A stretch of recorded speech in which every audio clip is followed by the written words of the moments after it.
I know I've used that song a lot to open streams, but I like that one a lot. It's I don't know what it is about it. It's good. Anyway, hello and welcome. It's a bit of a late start, but like I said, I wanted to run some stream tests more than anything. Um, I think I may have inadvertently been doing that with the Lego stream on Monday, but hey, I wanted to do this anyway. I want to make sure the Lego games isn't that intensive. Not that Lord of the Rings Online is all that intensive either, but you know how it is.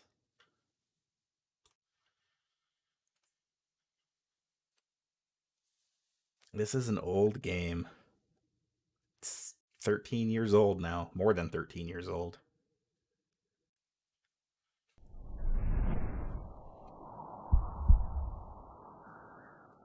I've played it off and on for, well, 13 years. It does have them optional HD textures. And I think it has. Can it run on your potato of a computer? I don't know. Maybe. Um, it has received like graphical enhancements since the old days, but a lot of the character models still are like the same from my eyes, anyway. Like, is this a 13-year-old character model? You better believe it is. That's not true, actually. Valna here is not 13 years old. She's only a couple years old. This guy, this was the character I made during the open beta. This this digital avatar is more than 13 years old. He can almost drive a car. He is so old that he got grandfathered into having a 1 after his name. I do have two captains. I have another captain. I mean, the captain was the first character I ever played. So when I went back a while later to play with somebody else, I was like, you know, I like playing captains. I also have rune keepers. I bought. I have a physical copy of this game laying around here somewhere. This is actually the way that I got into this game is a friend of mine was way into it, and he was like, okay. He basically told our friend group of the time that like, you absolutely all have to start playing this. Oh my god. Hello, Ketro. Adriana weeps in the in a ditch somewhere, and you know it. Kettle was one of the people that we originally started playing this game with, like when it was in open beta, and he didn't follow through quite as much as the rest of us did. But I was gonna say, I mean, your account probably still exists. I don't, like mine is still functioning. It doesn't have an active subscription anymore, but it still works.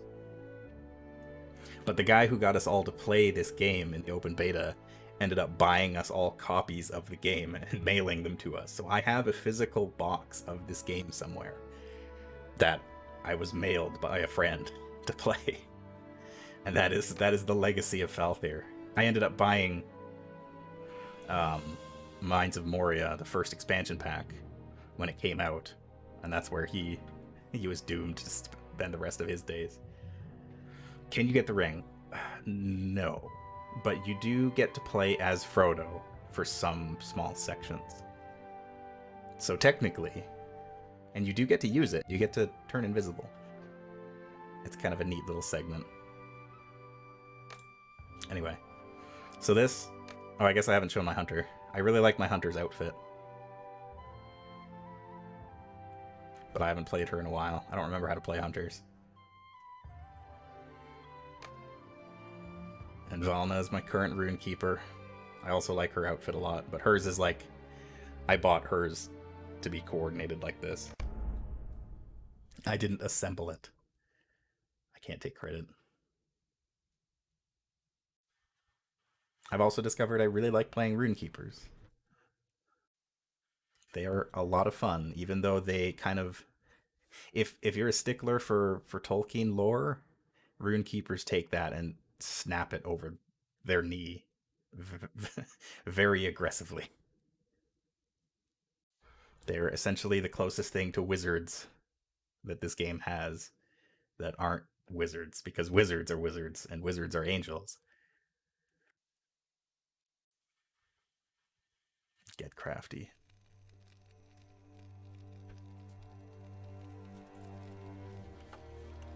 Oh boy. So I should be capturing. So the main thing I wanted to test was that I'm capturing this in 60 frames per second in 1080p with a bit rate of about 6,000. So it should. I mean, if you're not watching it in full screen, the text is probably illegible. I understand that, but it should be. I want to see if I'm dropping frames or anything like that. And so far, it's pretty smooth. What are all the races you can play as? Well, here, I'll log up quick, and I'll go through a quick character creation. Because I do like the way that this game handles it. New character. So you can be a man. Or woman. There is the High Elf. Oh, that's real seeking Falther Zero. Falther Zero never existed. I don't know what's different about the High Elves. They're a newer edition, and I don't own them. I don't know what their deal is. Oh, they've seen the beauty of Valinor. Huh. Weird. There's dwarves. There we go. Dwarf. Dwarf. You cannot play as a female dwarf. That has always been a thing in this game, which it's a little disappointing, but also fine. Tolkien never did establish what the rules were for female dwarves, so sure. Stout Axe. Oh yeah, they added like a dwarf sub-race too. Once part of one of the 7 houses of the dwarves, known as Drassa's folk. Okay, you can play as female Stout Axe. Wait. They may look exactly the same. A little more light damage. Interesting. I didn't even know about the Stout Axes. Huh. Then we got hobbits, of course. Look at that sneaky hobbit. That hobbit looks way too cool. I'm sorry. Hobbit should look more like this. There we go. Now that's a hobbit. Except he's wearing boots.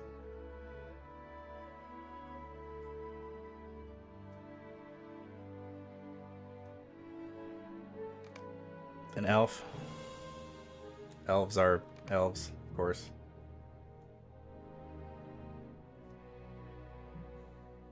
Elves are pretty standard, straightforward. And then Bjorning, who are the only ones who can play as the Bjorning class. Bjorning are okay, so they're descended from ancient men who can skin change. So, do you remember the character Bjorn from The Hobbit? They are him.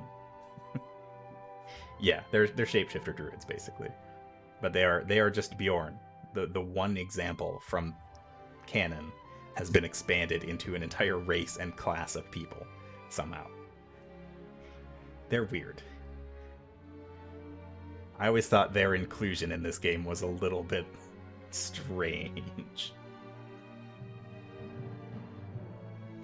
Head back to a man. So there's a whole bunch of different classes.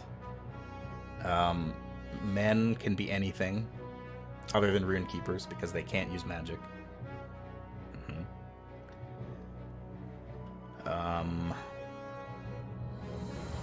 But on the other hand, for example, elves cannot be burglars or captains.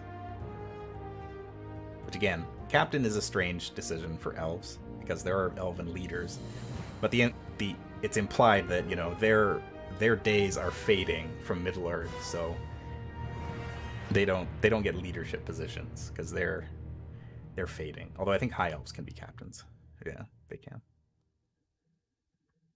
So high elves are basically the important elves.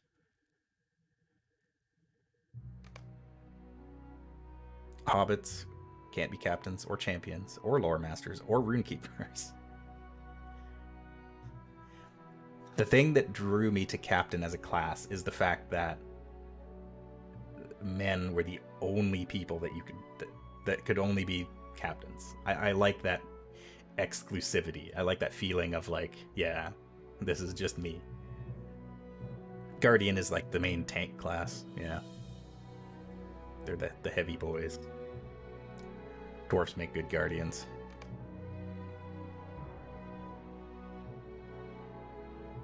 Dwarves can't be wardens though. That I always found weird.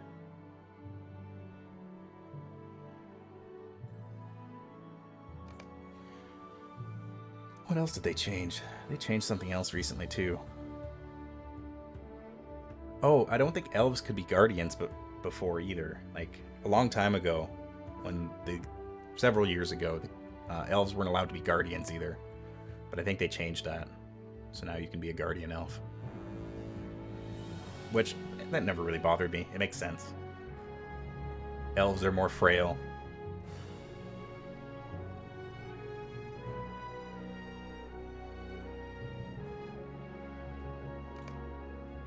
The other neat thing is if you go into the create character, you've got all your, you know, things that you can choose. Yeah. But you also select where your character hails from. So you got Breeland, Dale Lands, Gondor, and Rohan for men. And that gives you different skin colors, different hair colors, different eye colors, because there are regional differences between everyone. Which I always thought was kind of neat. And they gave you a bunch of like suggestions for names, which I thought that's kind of cool. At this point, you're going to be hard pressed to find a name that isn't already taken, since this game went free to play, but that's kind of neat. I thought they got different backgrounds too, but I guess not. This is Minas Tirith, obviously. Place I have not actually been in game yet.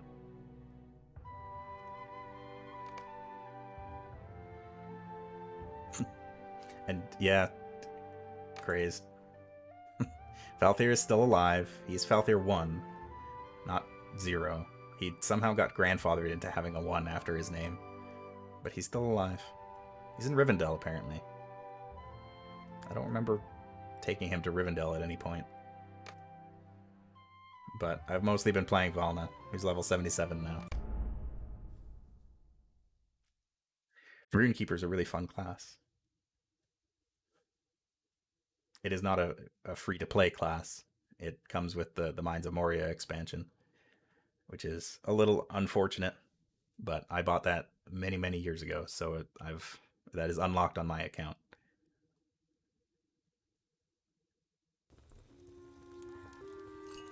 The only thing I regret about this game is way back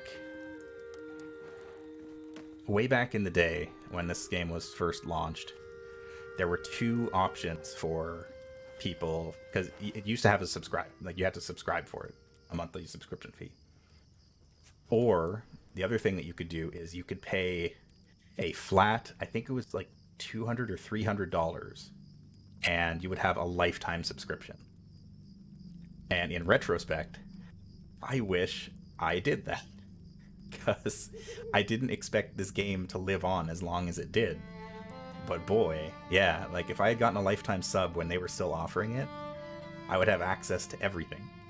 I'd still have to buy the expansion packs, but the lifetime sub would have been great, because I've played this game off and on for 13 years. I get a silver present for free. Buffs. Just stuff. What is all this junk? Oh yeah. So I'm currently in the middle of East Rohan. Well, not the middle, the kind of the northern section of East Rohan. I just got here recently. I've been kind of working my way south. Oh, crazed. If you are in the chat, I have been to the Argonath. I've seen it. I can show it to you if you want.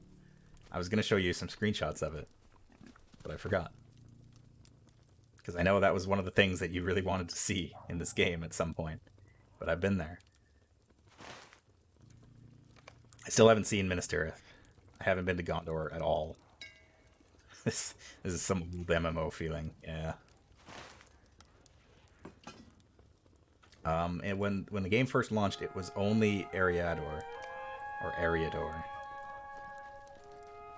It was just this, and even some of these regions didn't exist. Like Foreshell was added later, Enedwaith, Dunland, Isengard, all that stuff, Moria, Eregion. All that was added later. It's funny too because you can really tell how the game is developed when you look at the maps. This was like Gen 1 map. I think it looks pretty cool. It's not the most useful in conveying information, but you kind of get the basics out of it. Then you move to Moria. Moria's map was a little bit different, but it was also all underground, so that's understandable. But after this, you can definitely tell the map style changed a bit. And then as you get to Rohan, you notice it kind of starts changing again. And the map style is like, it looks like this now. And you think, okay, you know, this isn't too bad. This looks pretty good. And then you get to Gondor, and it looks like this. It's just straight up like a 3D render of the map itself, which I am personally not a fan of, but hey. I don't know why they changed everything so much. Yeah, Western Gondor still looks like this. And then you go to Central Gondor, and it's just this now. I think Mordor is like that too. Yeah. Mordor is officially in the game. You can go there. Isengard. It is where they're taking the hobbits. I also have not been to Isengard. I started... God, this map is confusing. I started doing the quest line here in Dunland, because I've been to Galtrove. But I never finished this because I was doing these quests and I was just like, I can't handle this anymore. I've talked to every single wild man and resident of these places. I can't do this anymore. And so I went back to, I went to go do Rohan stuff instead. Because I think this is the quest line that actually leads you to Isengard.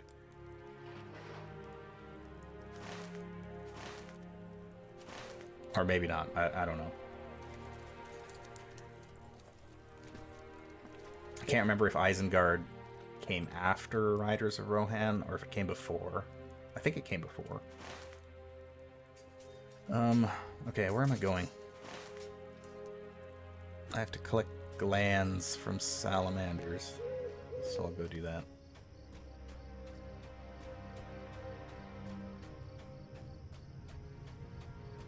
There's some salamanders right here. Gonna stack a few of them up here.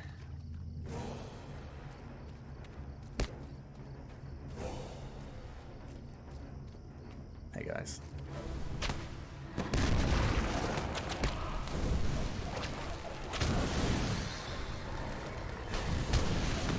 Minstrels are kind of cool. And they're healers. Primarily healers. Oh, that only counted as One salamander. I don't know why I never really got into the minstrel playstyle as much. I've tried playing a minstrel a few times, but I just never really clicked for me.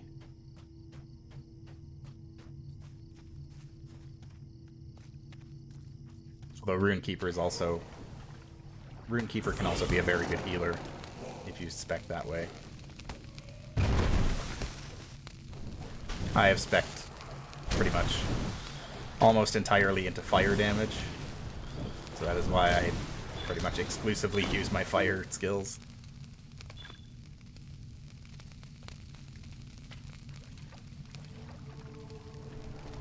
Yeah, there's lots of yelling in the minstrel. Their repertoire.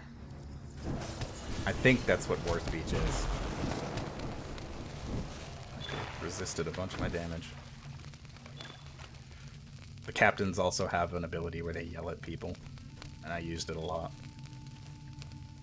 One of their few ranged attacks. Horse.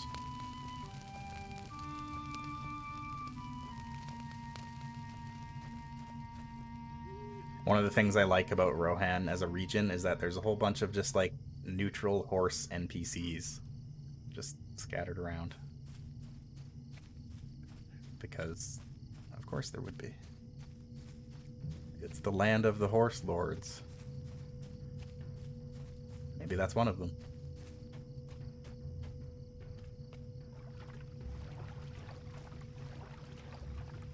Salamanders do generally have fire powers in this game, but it would be a little rude to just neuter that whole section of like elemental abilities just for flavor, because honestly the majority of the Runekeeper's abilities are fire based.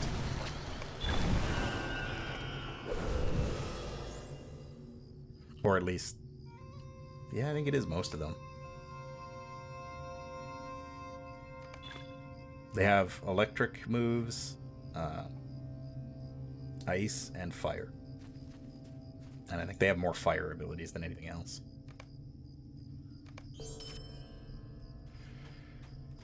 Okay, I gotta bring Kata these salamander glands. But keep it a secret. Oh, right, this quest is from a child. A kid asked me to go and collect a bunch of salamander glands so that he can start fires. This is probably a bad idea.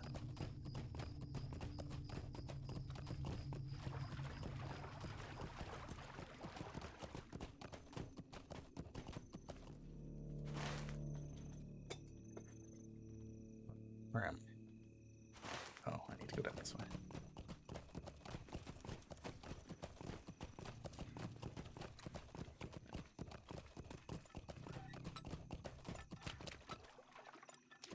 Oh, and a long time ago, I completed one of I think it was the Halloween festival. I completed a race, and I won the grand prize, which is what's this thing called? The Steed of the Gloaming Autumn. I thought it matched my character pretty well, so that is my main steed. Hello, Kata. I am not afraid of you.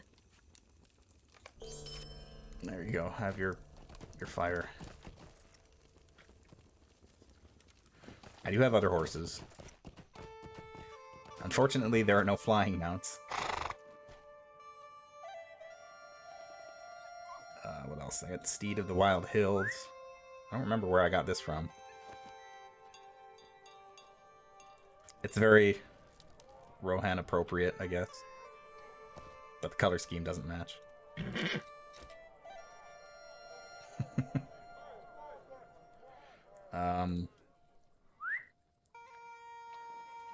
I bet they are very strong. I also have a goat.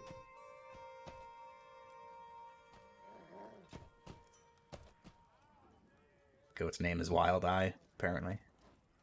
I also have a pony. He bears presents. Little Sebastian. Present-bearing pet pony.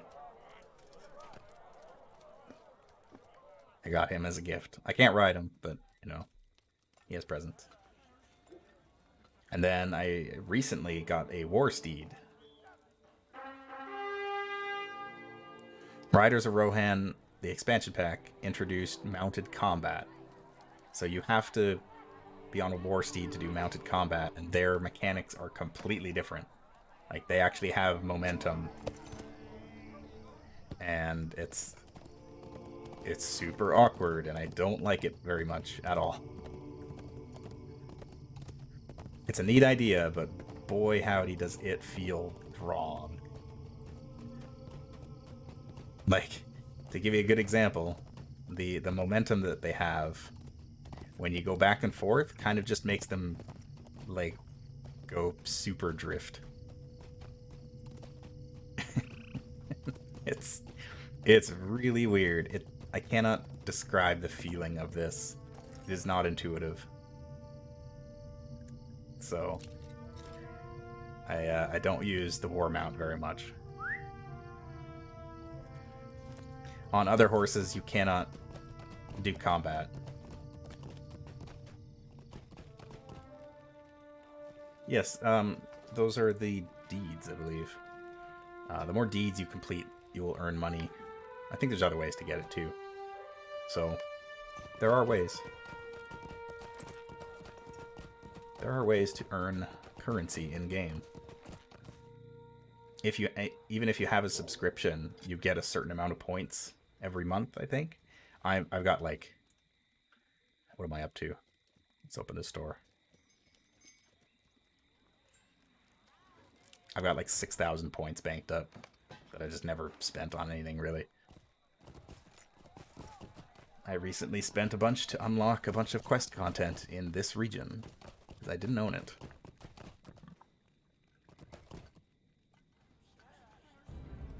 That's what it is. That's what Little Sebastian was. It was a Parks and Rec reference. I didn't even think of that. Alright, so we gotta speak to some people in Harwick about their homes. We keep safe these lands, but for how long? This townsperson will report you to the guard if she sees me again. What happened? So, the people here in Harwick hate me because I'm an outsider. And so I'm technically not allowed in the city, so I've got to go and talk to these people without getting spotted by the guards. I don't know why. I don't remember why I'm doing this. Someone told me that they wanted to find a house here, so I've got to go talk to people to try and find a house. I hope we will find aid in time. He likes it here.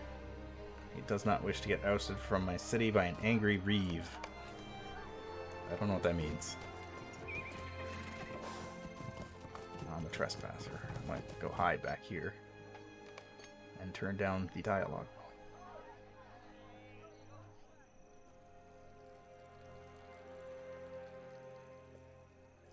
I think that's... yeah. Wait, is there a person here? Oh no, that's a guard. I don't want to get spotted by him.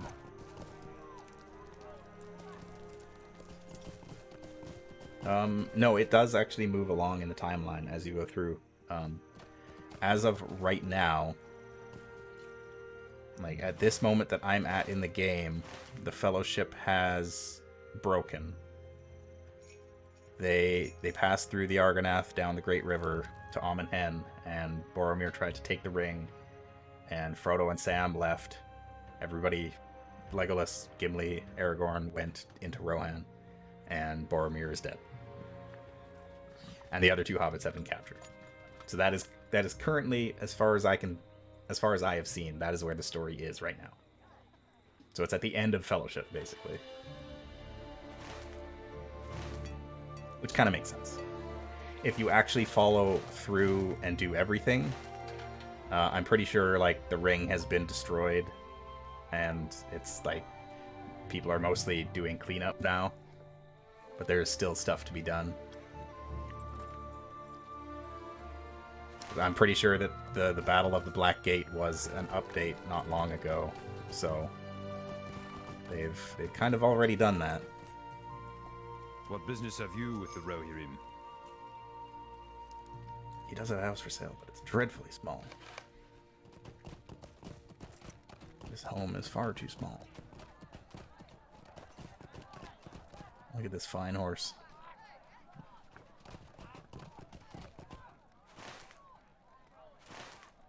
Okay, other people are down there.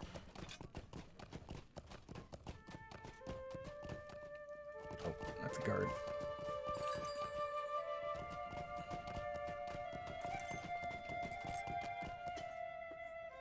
That's another guard.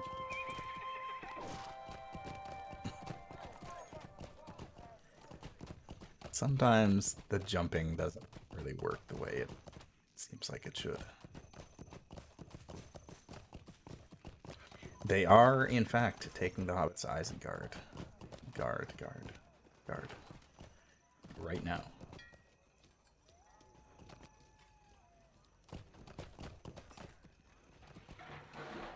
We travel swiftly, but we will aid you as best we may. I want to sell some stuff that I don't need.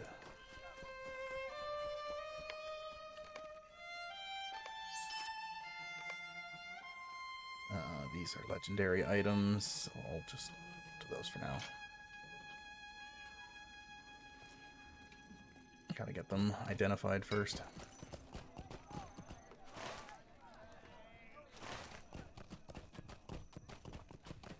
This little kid keeps running around following me.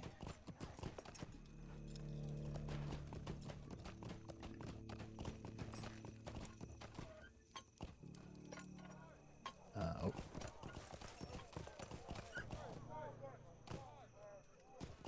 There's a patrolman there.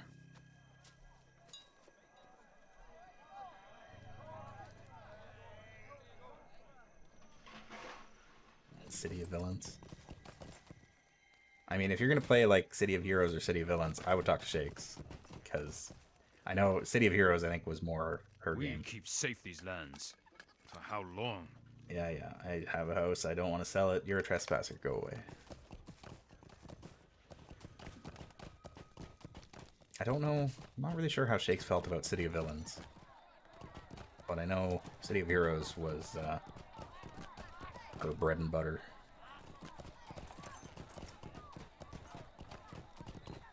You there. Our mission is dire. Cannot sell you my house. I'm sorry. Please leave me be. Alright. So I went looking for houses for sale. Nobody wants to sell their house to a dirty outsider like me. Oh. A dirty elf.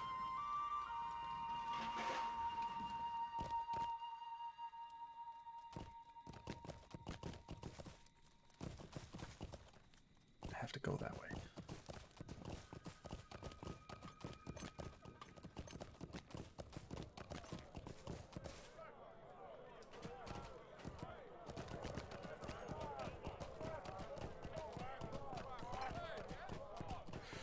Champions Online. I don't remember anything about Champions Online.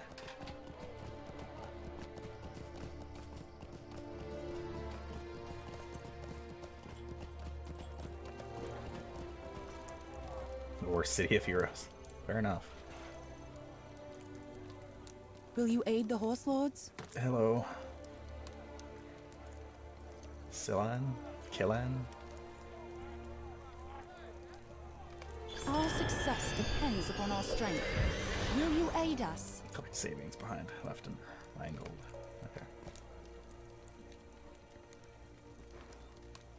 Okay.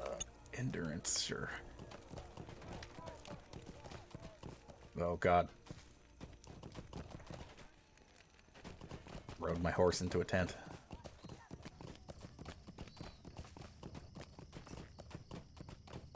So I think the story that was going on is I came into Rohan, into the northern section here, the Wold, and to the Langhold. And then I was doing some jobs for the Thane of Langhold, but then they got attacked by the forces of evil, and he died. And now I'm doing quests for his wife, who is Killen. She sent me to look for a house here, and we fled to Harwick, but Harwick doesn't like me because I'm an outsider.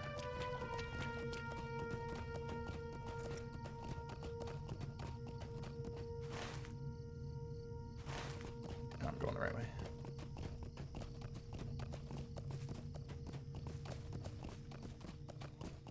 Shouldn't have been an outsider then. It's not my fault. I'm from LotRO. It's not even that far away. It's just north of here. I was just there. As far as being an elf, I am literally the closest elf. There are no other elves that are closer to this region than the elves from LotRO. But no, I am untrustworthy.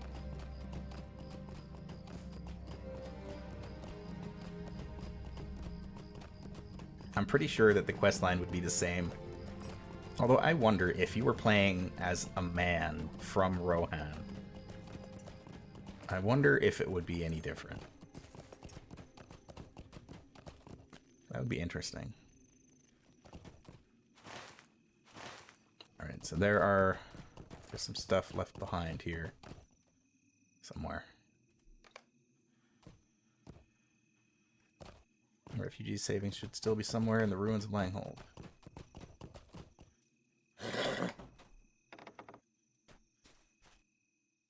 Time to make a new character and find out. I don't have time to grind like 70 levels up to this point. Although I guess I could just cheese it. Gather unspoiled food from Langhold. Yeah, okay.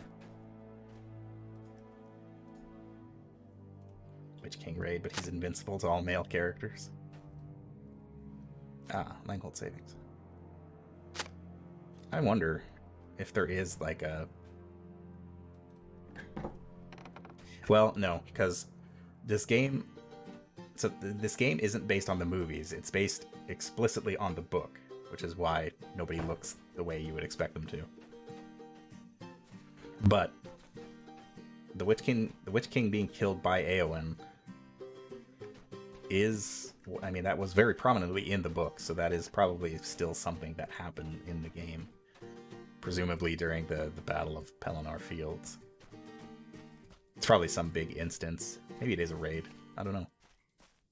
I'd be curious. Most of the like big events, most of the big story events are generally things that you can take part in, like Helm's Deep.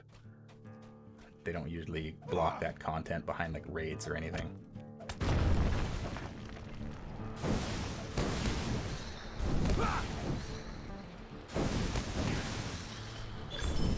Yeah.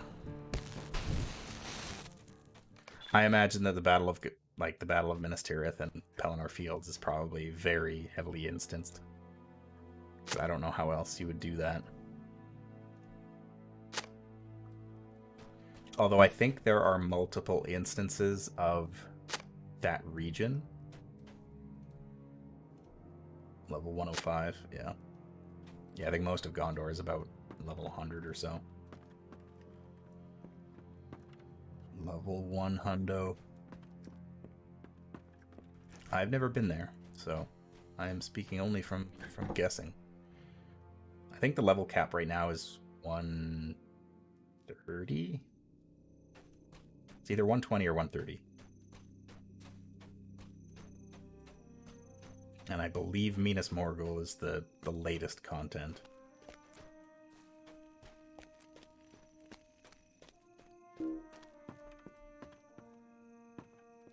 Let me in. No, I can't go into the meat hall. Well, no, actually, the War of Three Peaks is like the latest content update, but Minas Morgul is the latest expansion, I believe. That's the house I was just in. Why isn't the minstrel weapon an instrument? Well, some of your abilities, you do play your instrument, and you do hear like a little musical sting play. That is one of the things about like having a minstrel in your party, is that you are constantly bombarded with the sounds of screaming and little guitar riffs. It's very silly.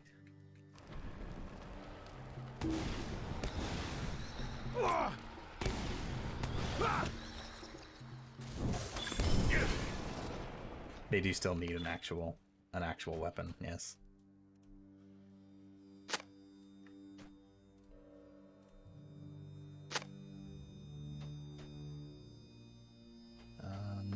What else do we got here? Oh, more food stuff.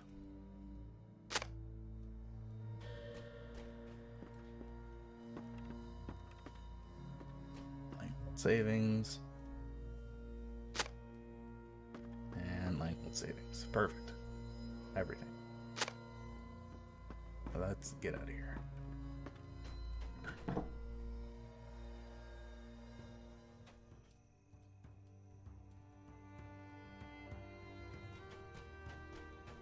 Oh, my horse hasn't loaded in yet. There we go.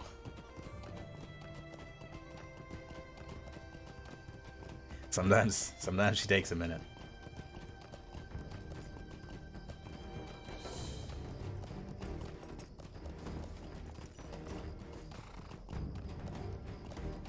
I like the music.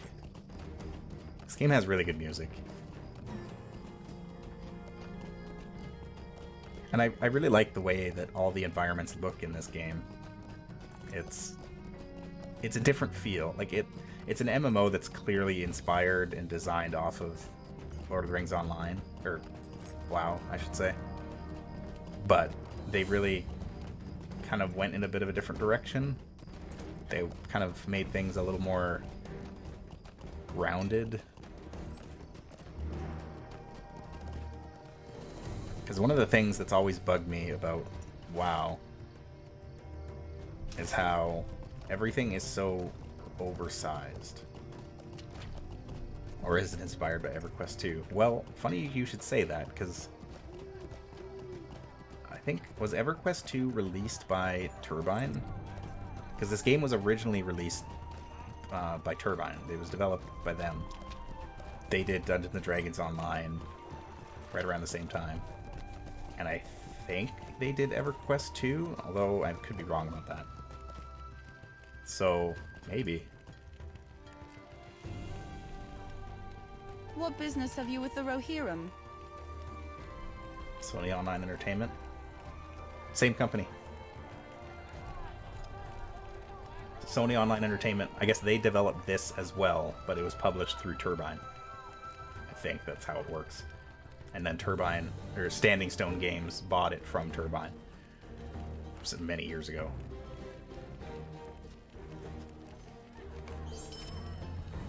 What brings you to these lands? I did the thing. I'm gonna stand in this fire. Oh, I can't.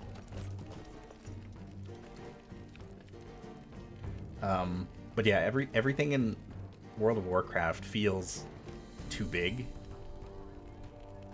Like, everything is oversized for the characters, and it feels weird to me. Whereas in this, they've gone through the effort to really kind of make things feel appropriately scaled. Other than, like, the world map is definitely small. But that's kind of expected.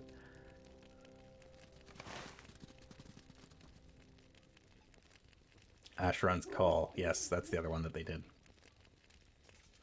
And Lord of the Rings have a MOBA for a little while? I don't think so.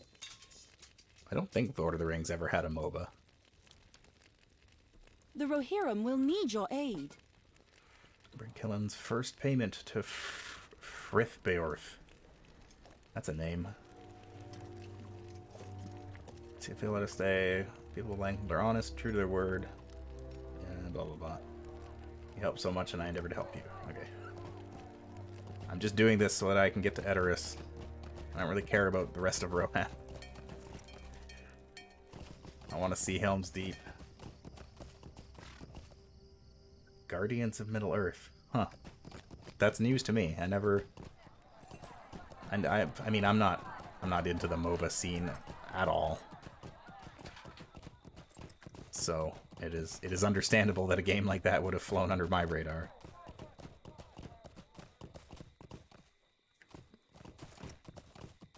It wasn't good.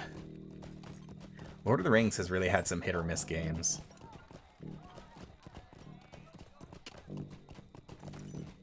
The one that I wish I could play... What the heck was it? It was... Because there was War in the North, which was, from what I've been told, actually pretty decent. In which you played as, like, a non-canon characters. It was like there was an elf, a dwarf, and a human.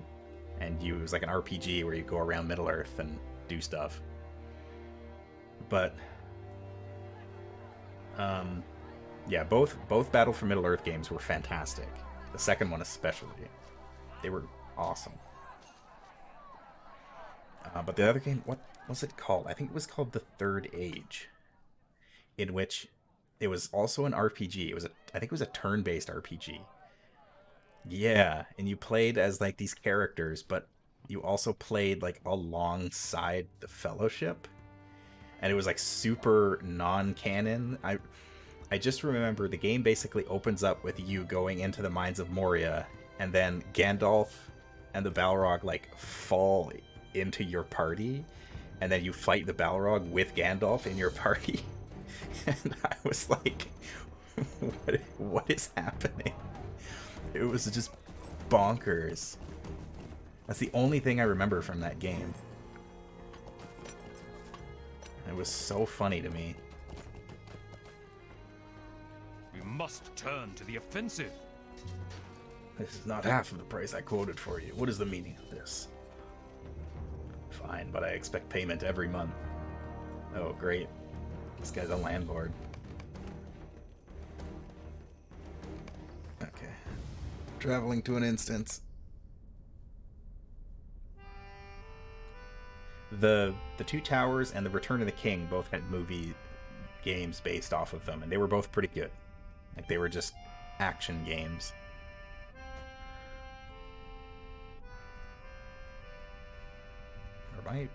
Can I use my skills? Okay, I can. They're all grayed out for some reason, but...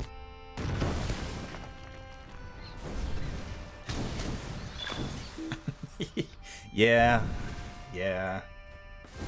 Sometimes the game just kind of throws weird stuff at you.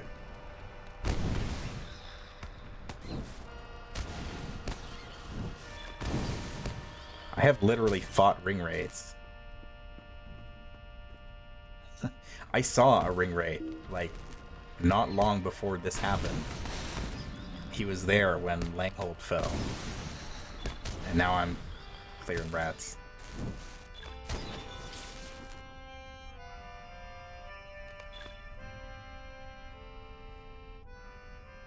Yeah, those games were EA adaptions, and yeah, they were both pretty good. I never owned them, but I remember renting them and playing through them.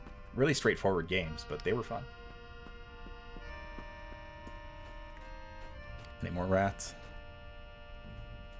There's still a rat alive somewhere. Oh, there he is.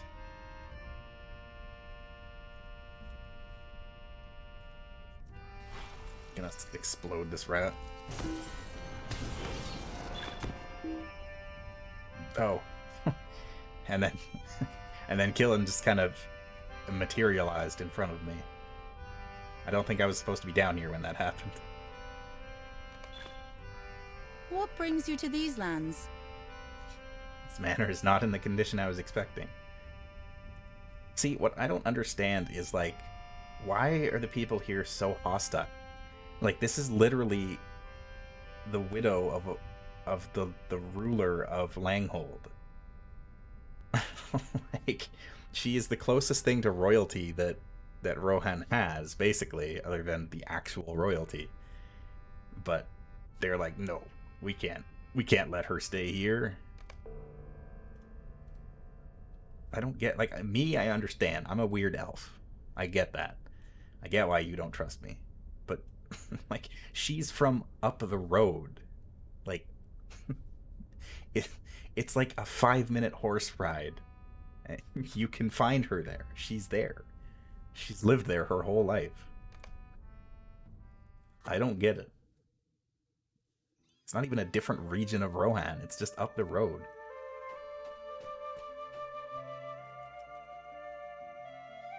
And now I have to go back to her in the refugee camp. Ugh.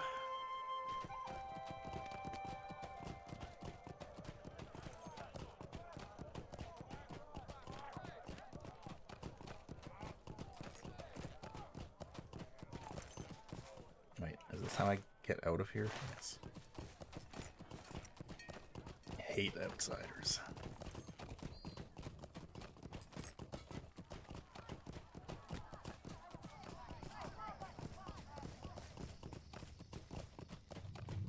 Excuse me, pardon me.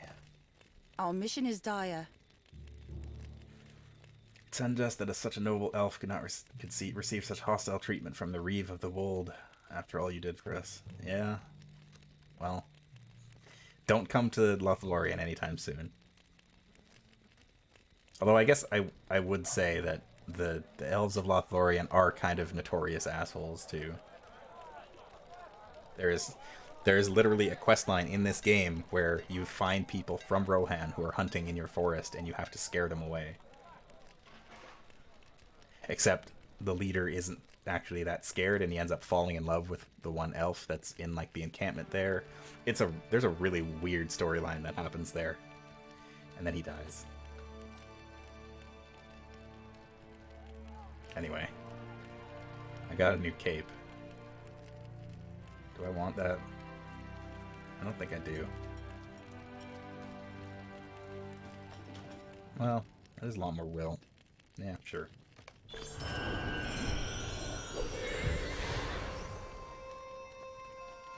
The Rohirrim have need of your services. I'm killing at the mead hall for an audience with Harding. Time to set things right. Alright. Oh, it's not an instance. Oh, legendary items. I still remember when legendary items were introduced. It was such an exciting thing.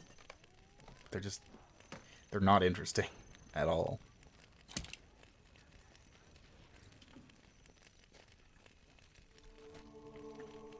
Also, this is only my cosmetic appearance. What I actually look like right now is this. These are the equipment that I'm actually wearing. But thankfully they let you do cosmetic outfits. Because, oh boy.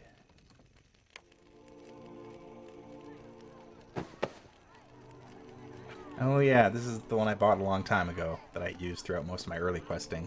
It's like a polka-dotted robe.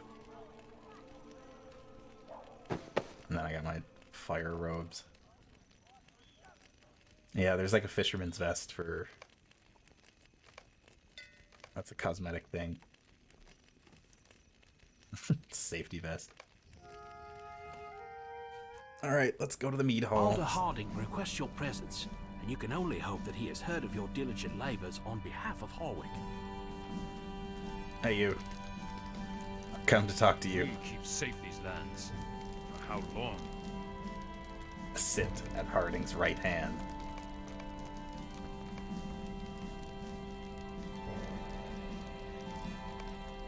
I sit. We must turn to the offensive. Are the cosmetic armor restricted? Yes. So if you don't have the requirements to wear a certain piece of armor, then you can't equip it, even as cosmetic. I'm pretty sure.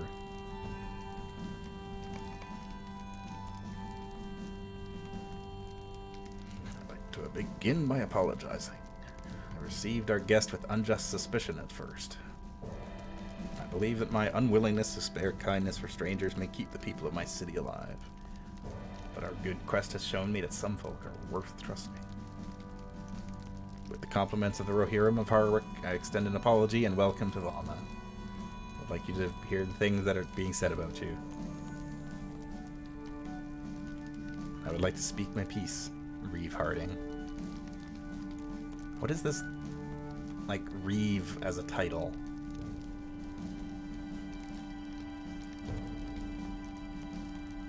Okay, now I guess now she'll explain what actually happened at, in Langhold.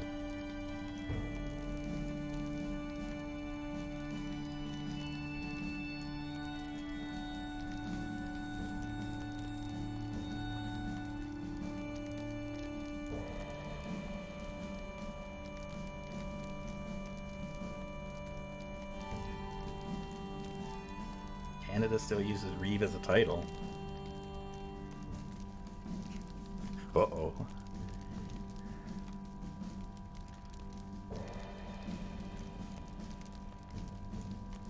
I am unaware.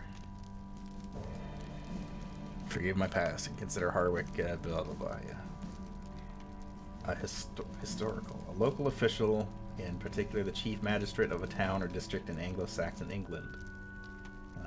An official supervising a landowner's estate. The president of a village or town council. Huh. News to me. We must stand by while the minions of Orphanc spread their influence. Yeah. Shire Reeve is the origin of the word sheriff. Makes sense.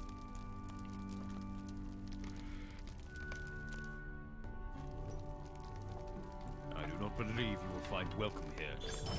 You must stand in silence while the storm of Isengard grows stronger. Find Sergeant Tidlack at Twickenburg. We keep safe these lands. Right. For how long?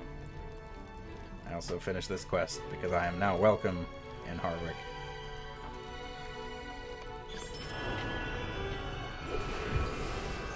Hey, level 78.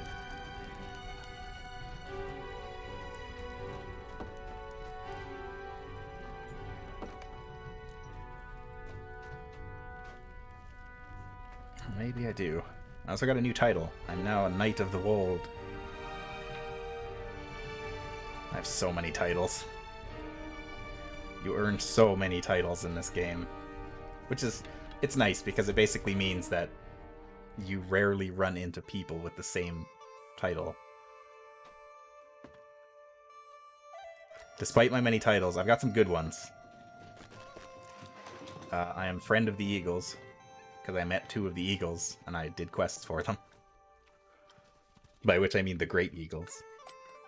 But the one that I keep going back to is Valna of the 7 Stars, because that is this character's backstory. And because it is only awarded to people who have had an account for 7 or more years. So it is even more rare.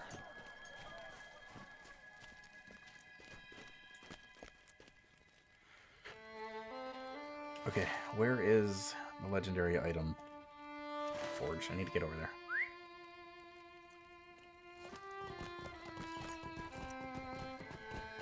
These legendary items are taking up space in my inventory, and I don't need them.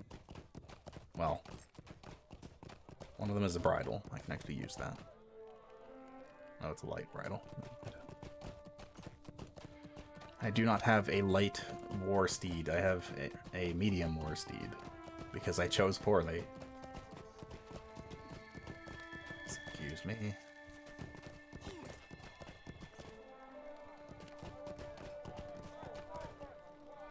These lands are not to be traveled lightly. Repair, sell.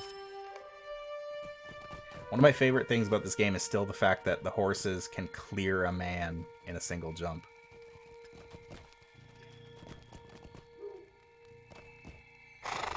Not that there's collision anyway. Actually, I think characters can do it too, really. Pretty much.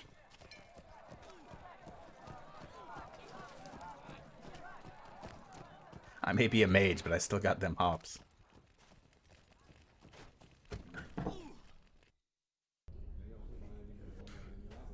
Yeah, I do have World Chat active. I don't pay any attention to it at all.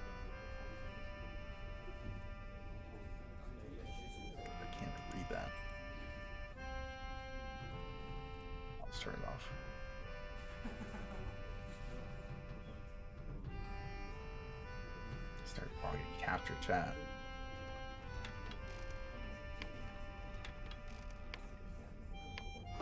I'll go to the combat tab. Wait, this is the vault. What am I doing here? Not paying attention to where I'm going.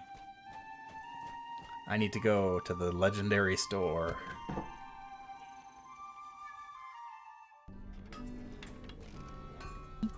Forge Master. Welcome, my friend. Please identify these items. Thank you.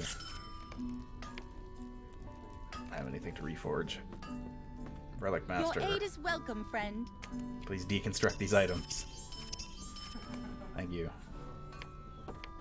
I can also get you to deconstruct these two. Tier 6. Some tier 6 items. Cool.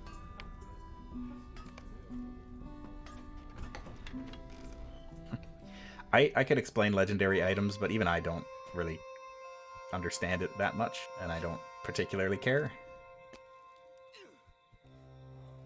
Come on, game. Okay. Every time I load back into this map, it's super laggy. Must be big.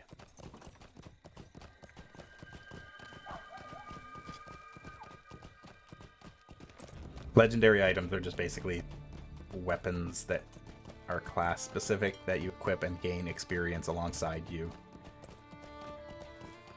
They were kind of a new addition when the first expansion pack came out, and they were a big deal, but they've basically been turned into just another piece of equipment at this point. There's so many of them. I have found and thrown away many, many legendary items. So I no longer care.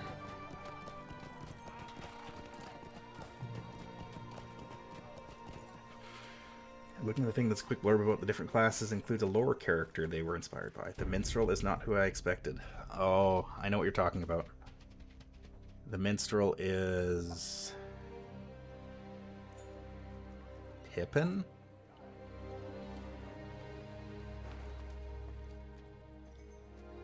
Because I thought they were all Fellowship characters. Oh, Luthien, yeah.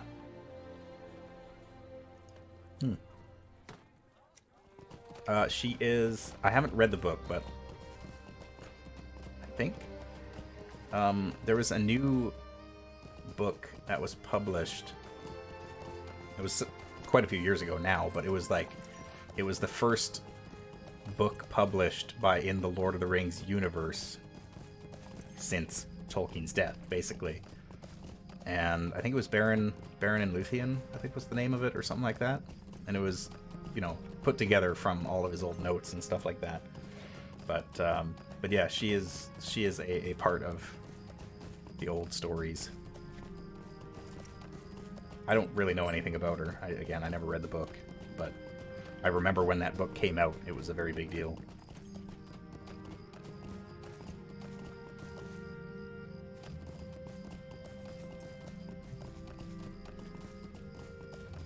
Because I think... Yeah, Baron and Luthien are very similar to Aragorn and Arwen.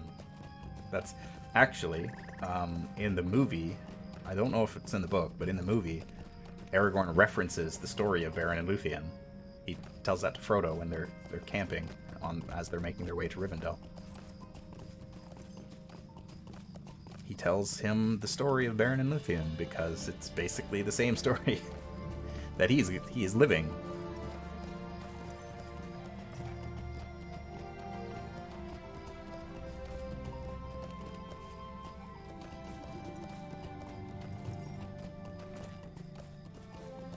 Of course. The stinging bog. Where am I going? Oh, that's Twickenberg. That is quite a ways from here, isn't it?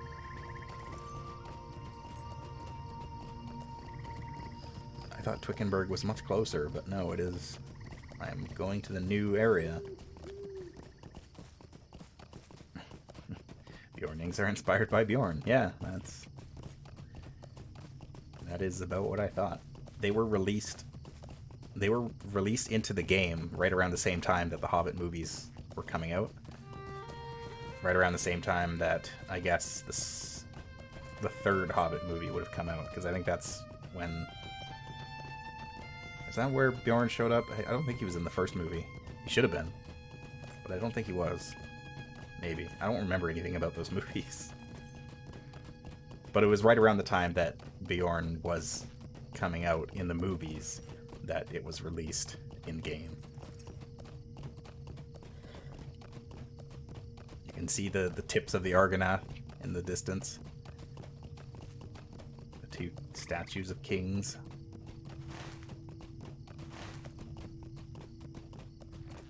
Burglar is Bilbo, yeah.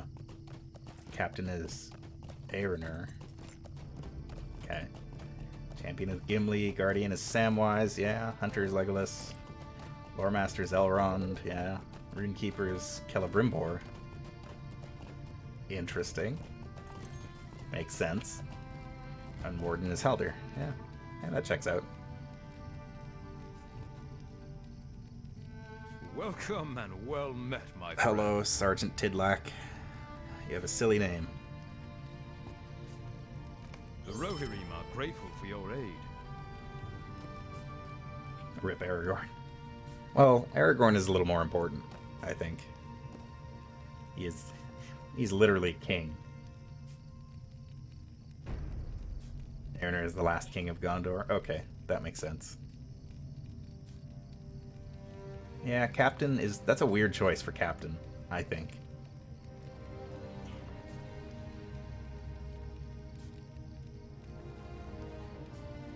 Personally, I would have gone with, like... I guess Boromir is probably a bad example because, you know, he becomes evil. But... Anyway, we gotta find a missing soldier. What's this? The warband leader Hanrun and his minions have been terrorizing the people of the Wold and must be dealt with. Where's that? He's wandering around. I might run into him. Apparently he shows up in Lord of the Rings Online. There are several instances that are like flashbacks and stuff like that, so I wouldn't be surprised.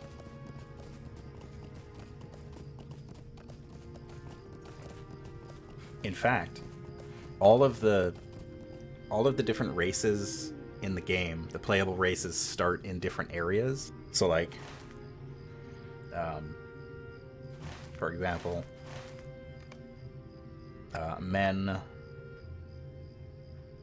The intro quest for men starts here in Archet, and then kind of the first several levels of the game for both men and hobbits is in Archet. But hobbits, obviously, their introduction mission starts in the Shire, of course. And then elves.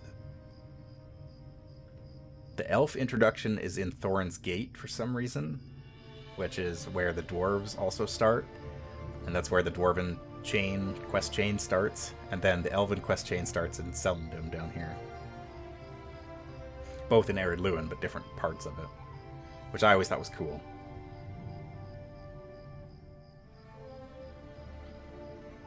I always thought it was neat that all the different races start in different areas and then kind of all meet up around like level 15, 20 or so, and then start questing together from there.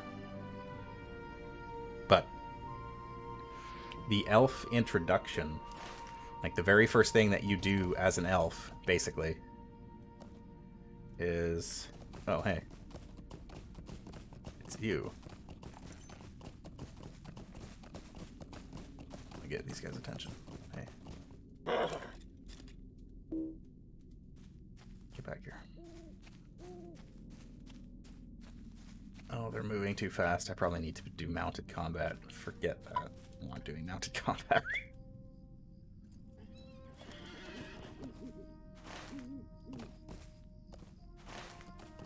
I gotta do it this way.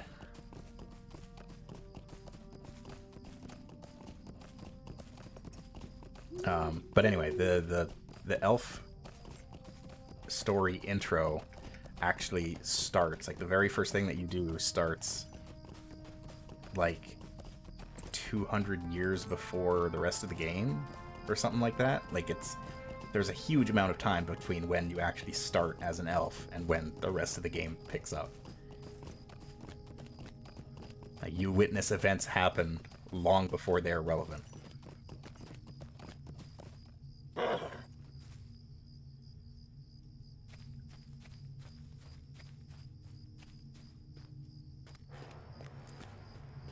Oh no, I'm being attacked by crows.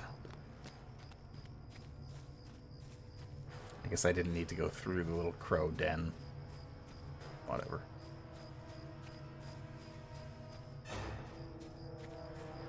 I have played all of the intros. The Hobbit one is funny just because it's like you're a hobbit. Our mission is dire. Investigate the old cave. Alright. The Hobbit intro is very nothing.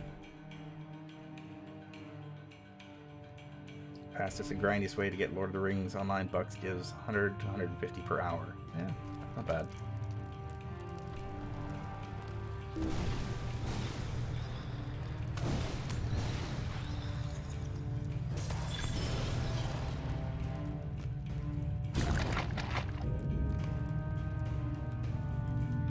Defeat Draugr in Woods Griffin.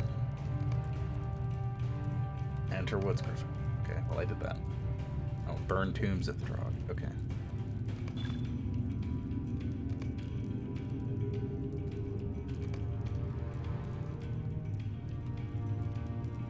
Make a new character, farm deeds in Arid Luin and Breland in the Shire.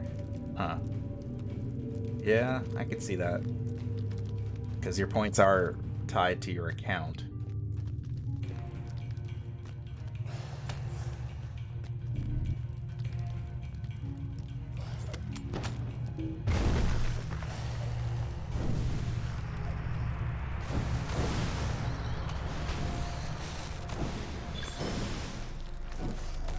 Any upgrades you get on your account carry over. So like, I've bought some of the expansion packs, and those are account upgrades, so now any character I make has access to those regions and that content.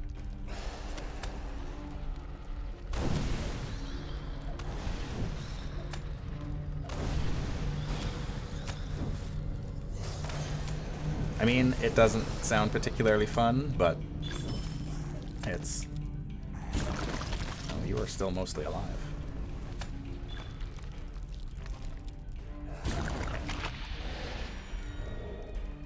You know, if you really want to grind for points, you can. You can do it. I don't recommend it.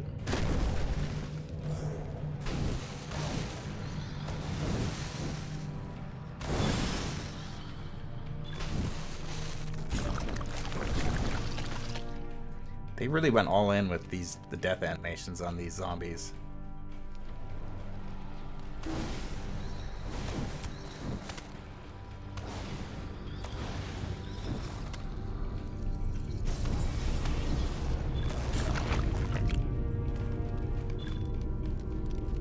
Getting a lot of stuff from them though.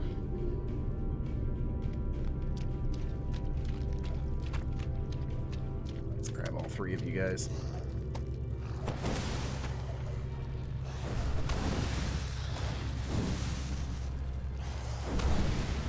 These guys also have an ability that makes them grow, and so they get huge.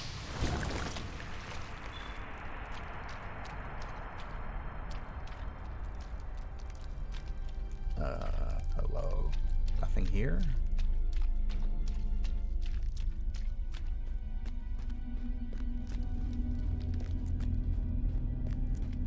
Get huge.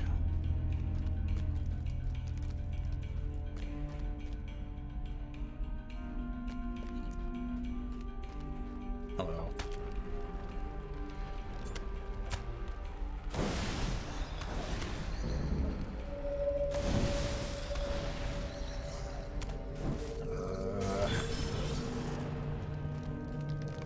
There are too many public instances like this.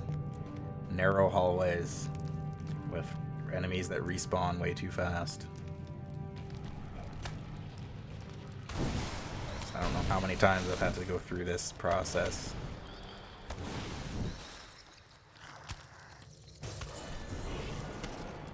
That didn't work. Hit you with lightning. Yeah, just being able to stealth through it would be nice.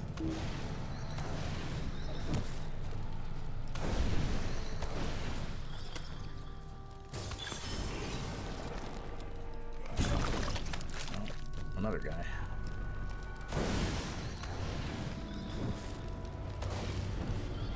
I can just melt you.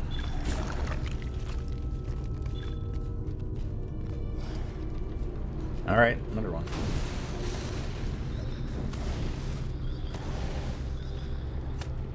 Thankfully, the Runekeeper has extremely good DPS. If you are spec'd for it.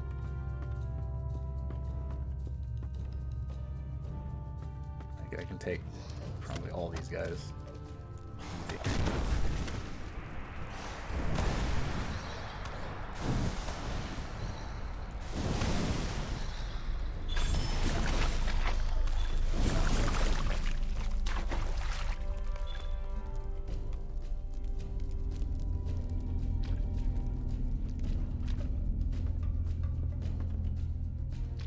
I can ignore you.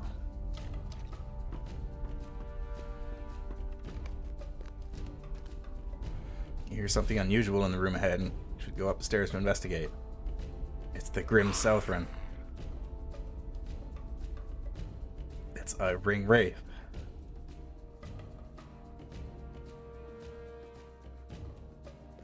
He's the one who attacked Langhold.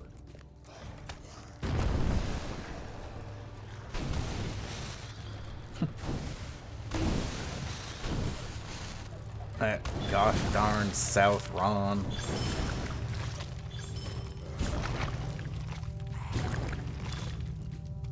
Lord. Oh, here we go. These are the tombs.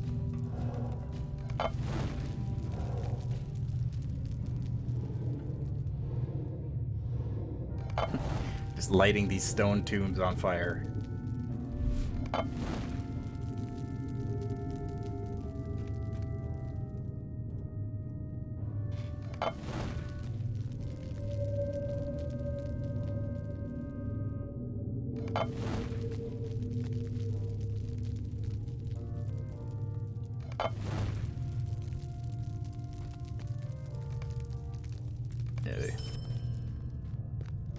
Yeah, I've only really started using the runestone more recently, once I realized that it does an absurd amount of damage, and I can burn through like 3 to 4 mobs at a time with it. Because before I would usually just do pretty much like 1 or 2 at a time. And go with my usual chain of attacks. But yeah, with the runestone, it's just like, yeah, I can just grab a bunch of people all at once and make them all melt. But I mean, all that being said, I am still kitted out for this, for fire damage. I built this character very specifically to be like this. So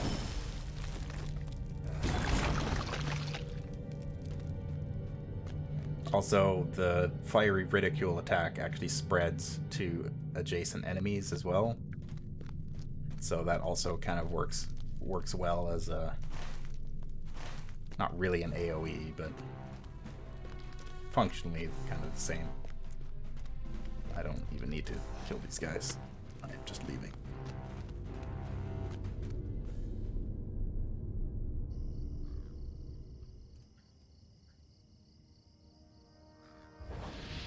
Frightened soldier? There you are. What business have you with the Rohirrim? Will you aid the horse lords? I suspect from your findings that the servants of Mordor are rallying allies. That is a disturbing thought indeed. Tidlak's fine leggings. Oh, that's actually pretty good. I'll take those. The Rohirrim will need your aid. Explore the top of Krakabor.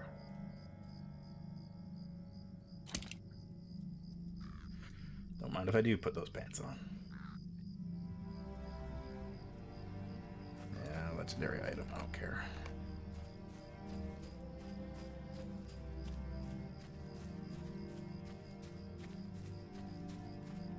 This game is not difficult in the least. So I'm kind of just doing whatever. I have a very vague sense of how I should be building a Runekeeper as far as stats. But for the most part, it's just kind of fly by the seat of my pants.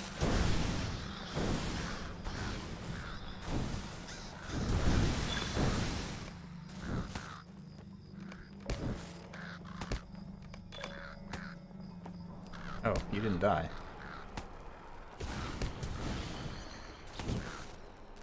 Well, now you're dead.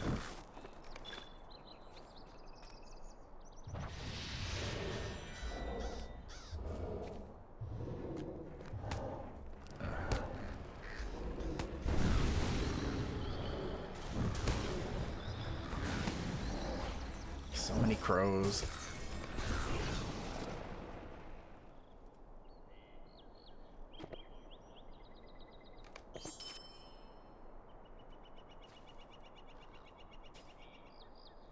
Oh, I thought that corpse is what I was looking for, but no, it was just a loot container.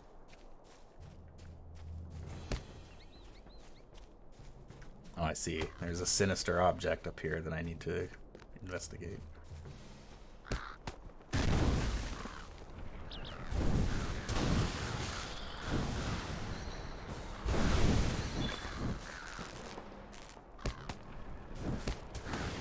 Wow, these crows are really efficient at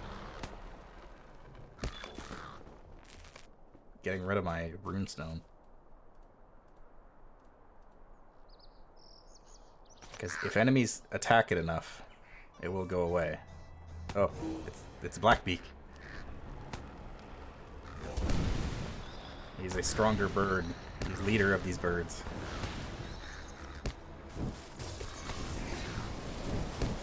But he is no match for me.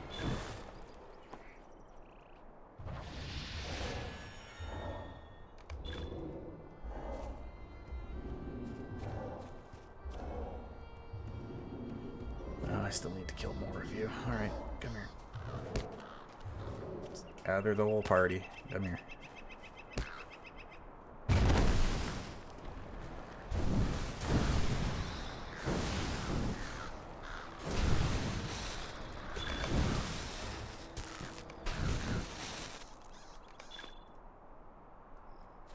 Nothing was worse than when I went to Mirkwood. I didn't even do most of that expansion pack. I started it, I got a little ways into it, and it was just...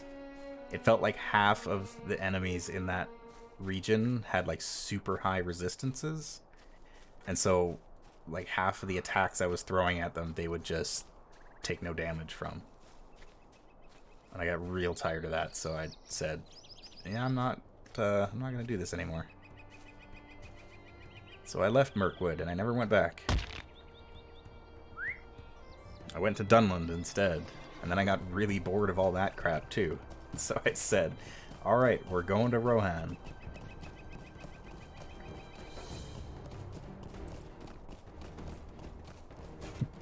Birds that work for Saruman. It's true.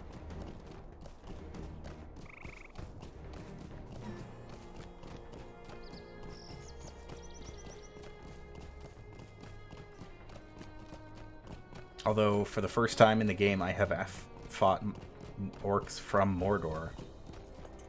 They were up north here from the Great River. Or on the Great River map. They were, like, in this area. And, like, up here in Thingglad. So that was kind of cool.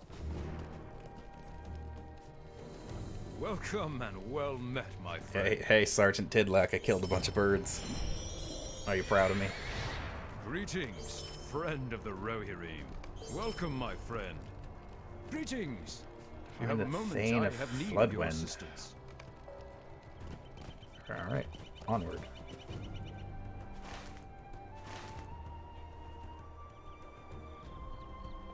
I haven't done most of the main quest with this character because in the hope that someday I get other people to play with me, that's when I want to do it.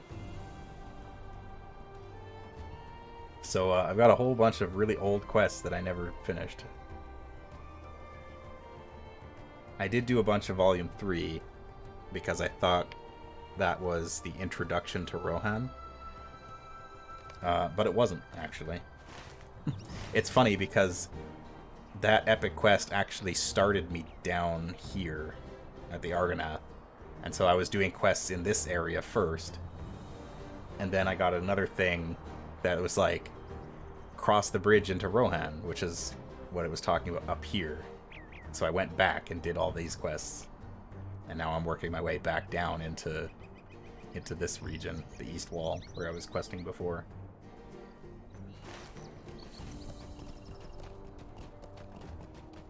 It is a good game. I like it. It shows its age. It's, you know, it's an MMO. So it is kind of grindy. But it's kind of my first well, I guess it's not my first MMO. I played Galaxies before this, but it holds a special place in my heart. I don't really blame other people if they're not so into it. Plus, you know, it's Lord of the Rings. I'm kind of a big Lord of the Rings nerd, so seeing all these places and all this stuff firsthand is really cool. And it's not based on the movies, so everything looks different. It's all got its own look to it.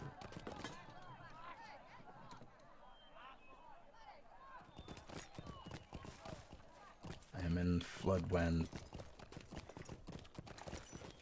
I'm actually gonna go... I need to sell stuff first. I have a whole bunch of recipes here that I need to get rid of. And some essences. I don't have any items I can do that with. There are people here.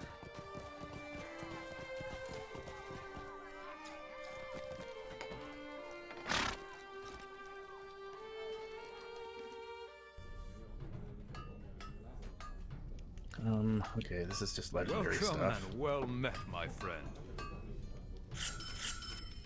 I also don't know... Like, this game is free to play, but I don't know Welcome, my friend. really what that entails. Because since I had a subscription and I owned the game before it went free to play, I kind of got, like, grandfathered into some other perks. Like, I know free to play players only get 3 bags, I believe, whereas I've always had 5, and so that's kind of just what I'm used to. So I don't know. I'm sure it is a little bit more frustrating for free-to-play players, but I don't have that experience, so I don't know. I don't know if it's yeah, it's kind of the same deal that the Old Republic does. I know that once you get to about level 25, 30-ish is the point where it starts blocking or like locking content. Like specifically up here. Once you get to the North Downs. I know the North Downs is locked quest content. The Lone Lands, I believe most of the Lone Lands is still free to play. But again, once you go to the North Downs, that's no longer free to play, and I believe the Troll Shaws as well. You can still go there, but you can't do the actual quests. And I'm pretty sure you can keep leveling. Like, you can just keep killing mobs and grinding out levels. Although there might be a level cap on it too. I'm not sure.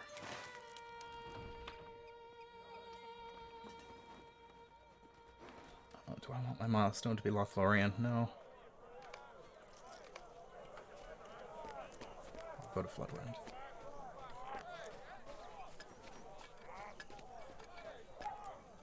Wait, I haven't sold anything yet. Where are the vendors? Where be the vendors?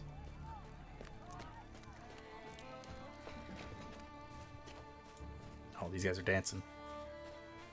Gotta be where the vendors are. Yeah, get it.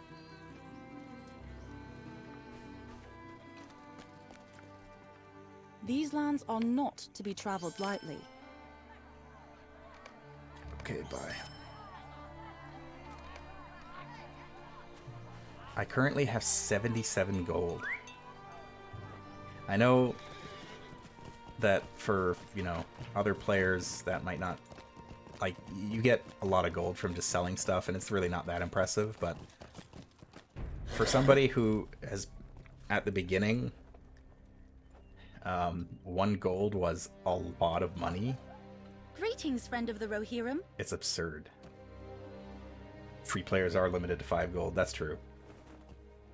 There's almost nothing that you would need to spend that much money on anyway, unless you wanted to get a house.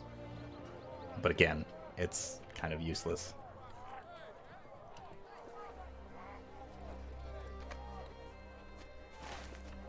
I don't really need to go anywhere else.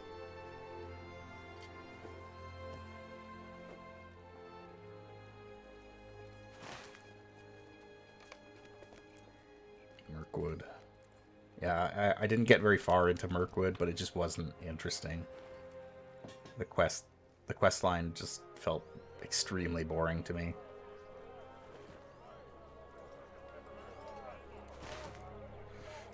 If you had any items in your house, I believe it gets placed into, like, an escrow. Or, like, your vault, basically. So you shouldn't lose any items that you had in your house. Your house will be... You would have to, like, buy a new house, I think. Depending on how long. Maybe not.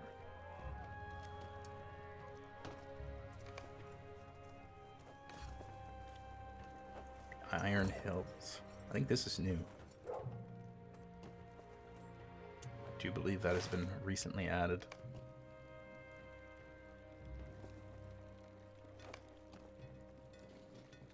Or maybe it's this. This looks new too. I don't know.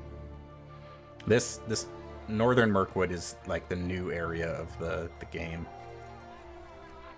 That is for sure. The Grey Mountains. Gundabad?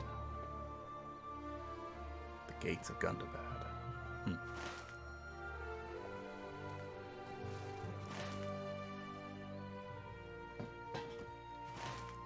Your aid is welcome, friend. Yeah, let's go back to Harwick. I wonder how the only video game of D&D 4E is still going. It's a good question. Probably not well, considering they just dropped support for the system. I guess that was like a year ago now at this point.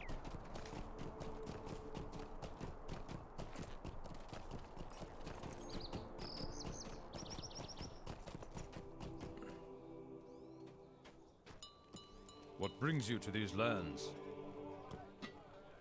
Let's go to Standguard.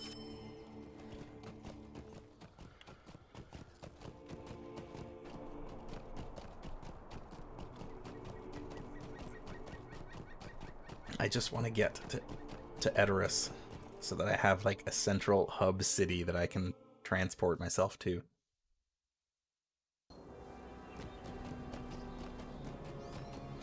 So that I don't have to bounce like 3 cities back and forth just to get somewhere. Welcome, my friend. Okay, here we go. so I can go to LotRO.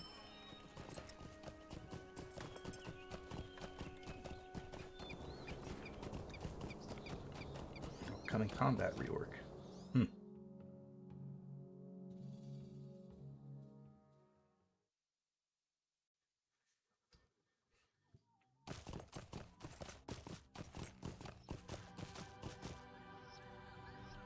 I hope you like fog, because that's LotRO. Huge white trees and lots of bloom and fog. This is my home.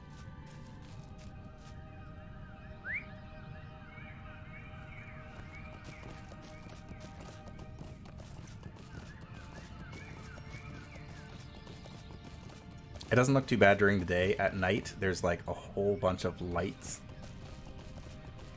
And so it gets like... It's not super bright, it just looks weird.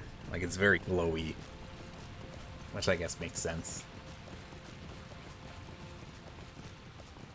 That is what LotRO is supposed to look like.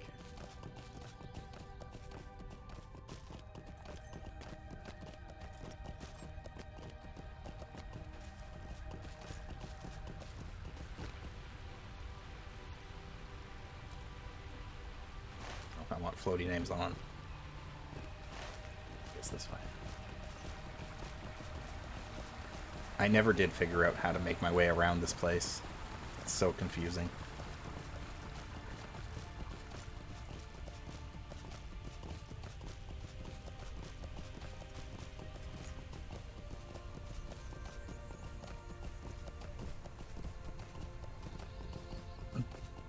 Oh, and since I haven't progressed in the main quest,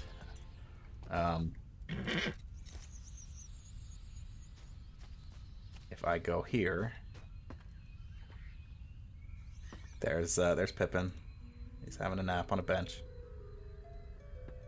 Here's Aragorn.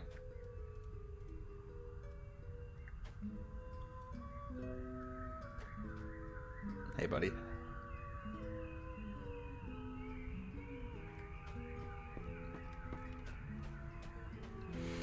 They're all around here somewhere. I'm pretty sure all the Fellowship is in various places around Skeleton. But yeah, since I haven't progressed in the storyline, they are technically here. But what's funny, I guess I'll head all the way back to Bree, because if I go all the way back to Bree, they will still be there too. They technically never left, because I never progressed past that point.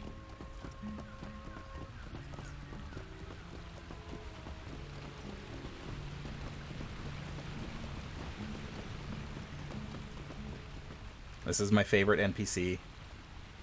He is Parched Elf. He is always there.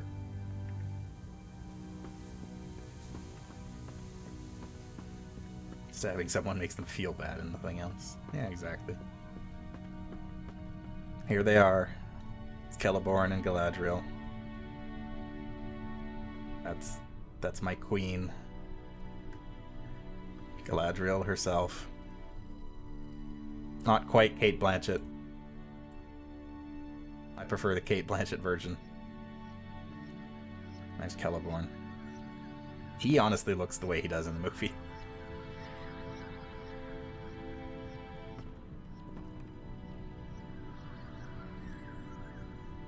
They're too welcoming. Galadriel, I much preferred the depiction in the movie where they are hospitable, question mark, but also both really kind of unsettling and creepy at the same time. Which is how they should be. They're weird, ancient elf people that live in the forest and dislike outsiders. I imagine that they are kind of weird and creepy.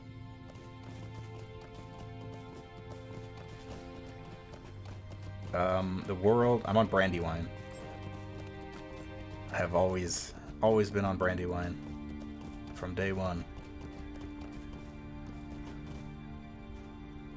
I know way back in the day it was one of the most populated servers. And I don't know if it still is. I think it still might be.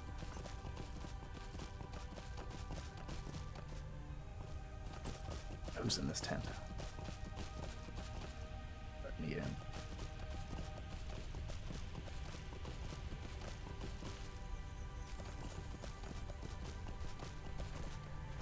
Oh, I went too far. I have to get back to the horse.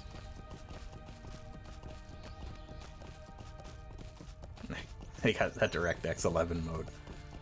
Yeah. Yeah, I don't think there has been any graphical updates to this game in quite some time.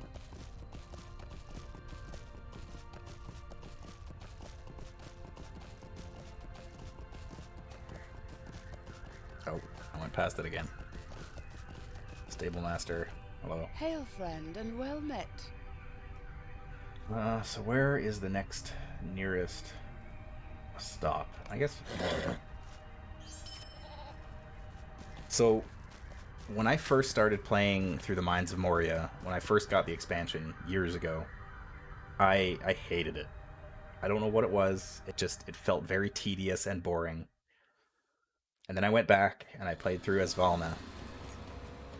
And it was still kind of tedious in some respects, especially kind of more toward the beginning. But the more I explored Moria, the more I fell in love with it.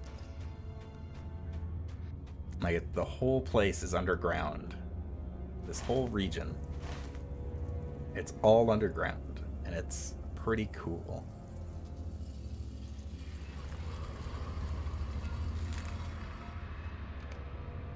There's the Bridge of Khazad-dûm, right there.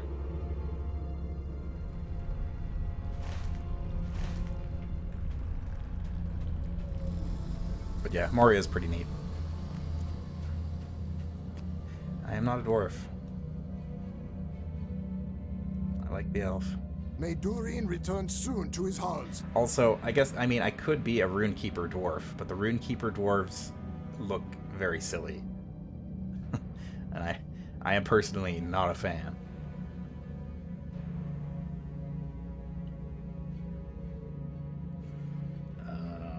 Okay, so from here we can get to... Wait.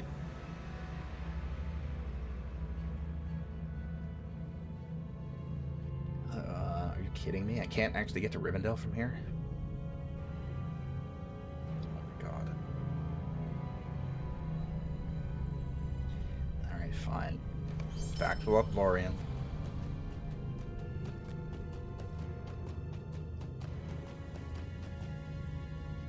There's something about the dwarves in this game that just come across as kind of silly.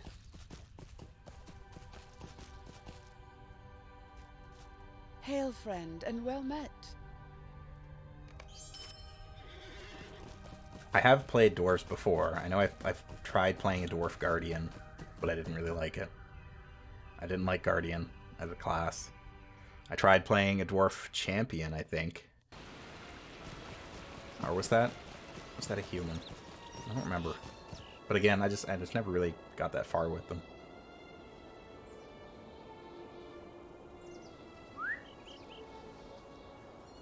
Here we are in Rivendell.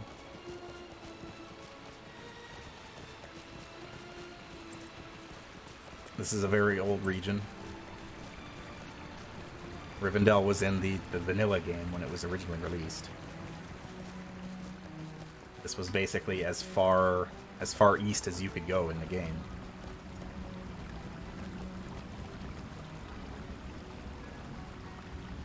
Still really like the Rivendell Valley. It's very pretty. I think you got to Rivendell. I mean, Rivendell is like level 40-ish? No. It's like level 35. I think is usually when you get to Rivendell.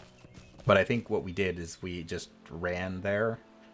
We just took a trip, avoided all the enemies, and we got to Rivendell, because you can do that. I remember doing that back during the open beta. Back when the level cap was 15. We all came here. Me and the friends I was playing with at the time, we all went here. We all got together in Rivendell. We tried to go to Angmar, but we couldn't make that work.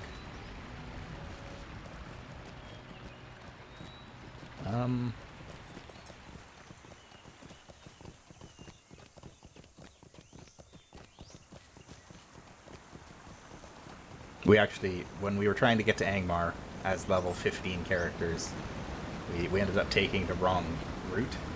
If we had taken a different route, then it might have worked out better, but we chose poorly.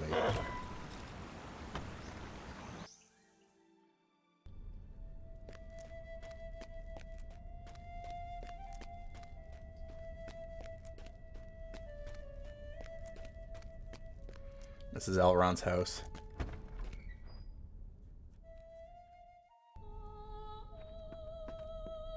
Hey, look, it's Gandalf and Frodo.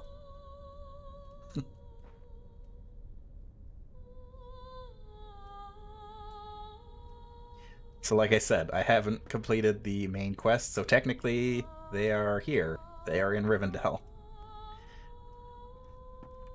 They exist in all places at once. That's Sam? Yeah, that's Sam.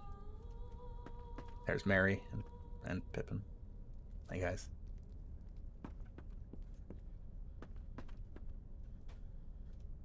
Gandalf is extremely powerful.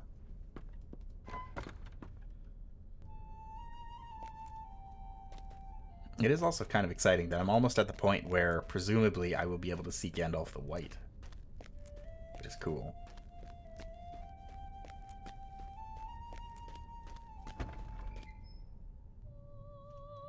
He gives a huge morale boost. So does Elrond here.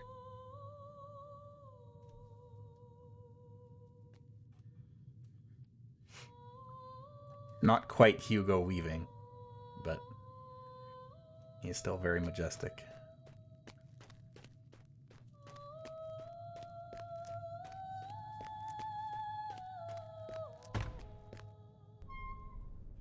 I should let them get back on the journey. Yeah, I will. Never mind that. That's just the sound of my legs breaking a little. It's normal. I didn't feel like taking the stairs.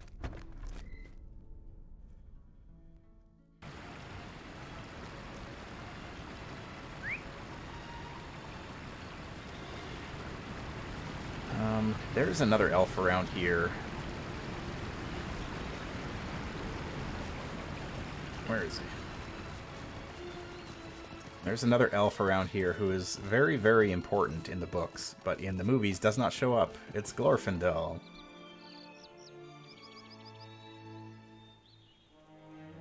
In the books, he is the one that saves Frodo by bringing him to Rivendell rather than Arwen. There he is. The horse is giving him a kiss. Wow.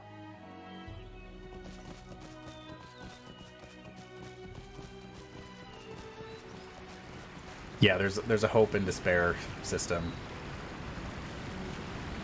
So the really important bad guys give you lots of despair, and that cuts your health down by percentages depending on how much they give. But if you are in places like Rivendell, just being here gives me hope 5, which is a 5% boost to morale.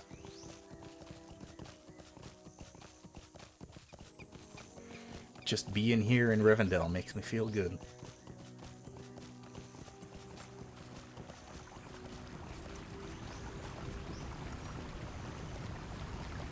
Rivendell is also the gateway to the Misty Mountains, which I always really liked the Misty Mountains as a region. I remember spending a lot of time here, but I don't know. I like it. It's mountainous, it's snowy, it's cool.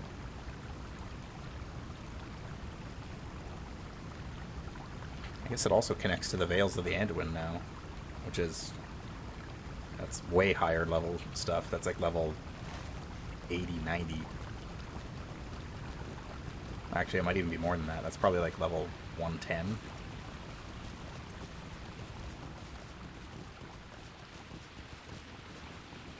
Well, maybe not. I don't know. It's up there. It's high level stuff. I remember spending a lot of time in Rivendell too. Back when I was... There is a crafting system in the game. I haven't done any of it on stream. I have not cared about crafting on this character for a long time. I'm still rank 1 in Taylor, so that can tell you what my priorities are. But back on my other characters, when I was actually grinding up to my crafting stuff, I spent a long time in the Misty Mountains running around collecting ore. Back in the day when it was much more uncommon than it is now. Oh, the maximum money for a free player is 2 gold. Ugh.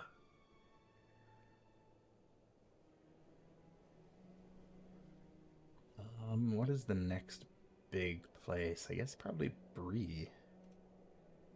I could just travel to Minas Tirith, but I don't want to do that. I want to keep the surprise. I want to have that moment where I'm like coming over the hill and I can see Minas Tirith in the distance and be like, I've made this journey to get here. It's all been worth it. I'm going to Gathford near. It's been a long time since I've been here. I also spent a lot of time here because Angmar used to be the end game content in the original game before Mines of Moria came out.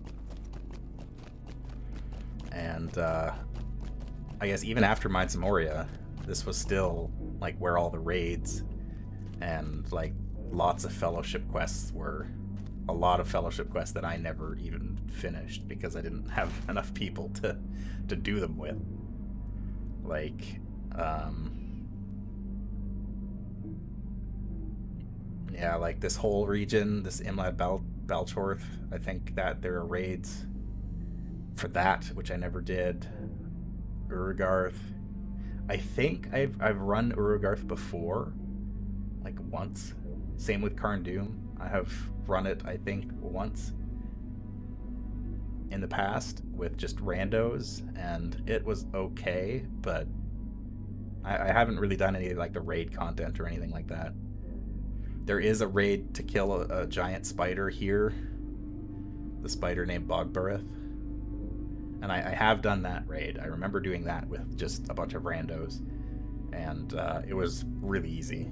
It's kind of like it's baby's first raid in this game. Although I don't think Karn Doom is a raid per se. It's like it's fellowship quests, but it's all instanced. The actual raid is the Rift of Ner'zgashu over here. That's like that used to be like the end game content. Like that was it. There was nothing else after that. That was the end all be all. But not anymore. Also, Angmar is just like straight up hell. Which always felt a little weird to me. The design is just like everything is black and red and gray and brown. It's weird. It looks a lot like Mordor. How can I be of service? But it's not Mordor. I guess I have to go to Estelden first before I can get to Bree.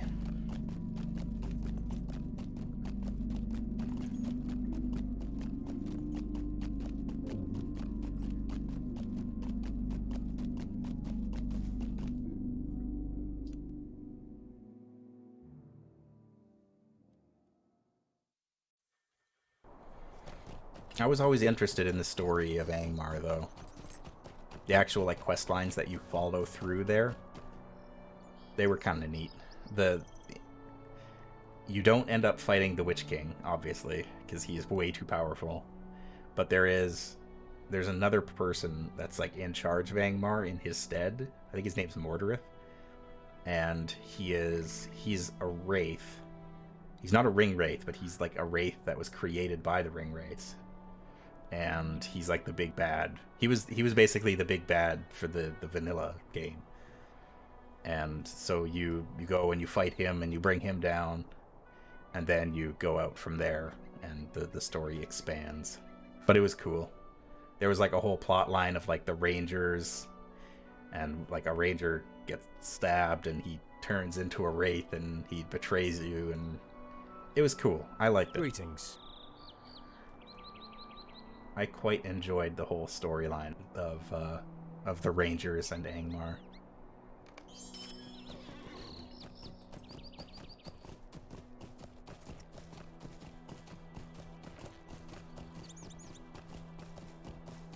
Boy, it's been a long time since I've been back here.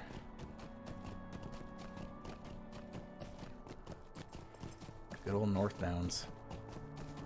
This was like my favorite region. I love the North Downs. I don't know why.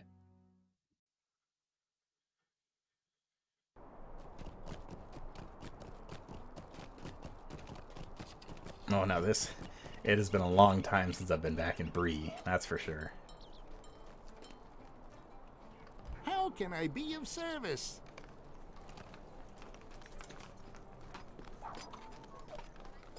Good old Bree.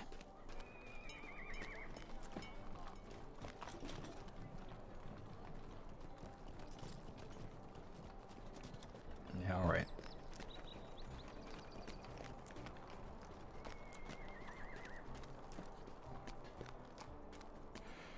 Bree used to be like the hub city. Like, even despite Rivendell being, you know, seemingly much more important, and all of these other places being more important locations, Bree was still the place that you would see the most players. It still is, really. Maybe not the most players, but you still see more players here than you do in most other cities. Which is wild to me. Look at this cat.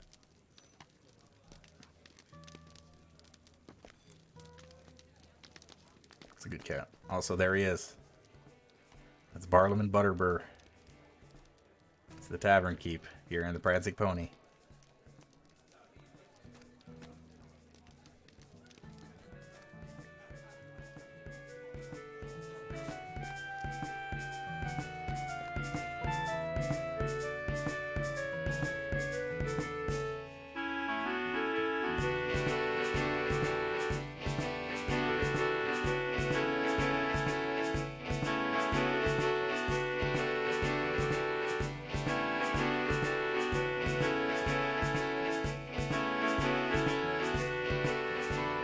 I feel like I should know what song you're playing, but I can't quite put my finger on it.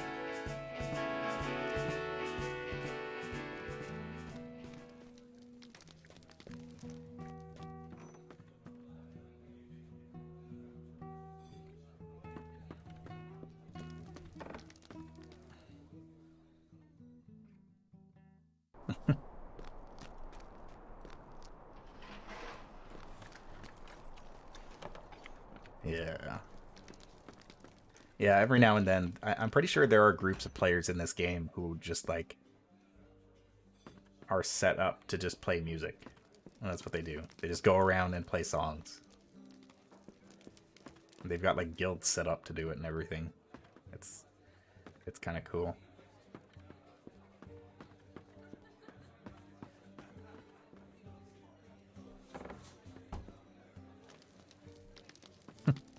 Oh, hey, well, look at that. Gandalf is here in the Prancing Pony, too. Hey, Gandalf. I thought you were dead. And also in Rivendell.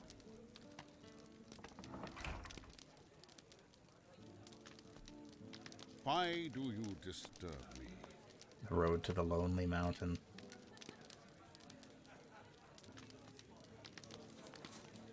Why is that a level 20 quest? The Lonely Mountain is... that's Erebor. That's like high-level content.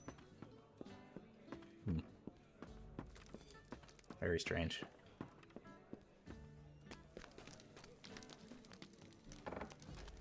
Must be something different, because that doesn't seem right. Also, if you're at the level where you can go to Erebor, or that you are ready to go to Erebor, Gandalf would not be in that room. Gandalf would be somewhere else entirely. So that, I think that's a different question. This hobbit is named Nob.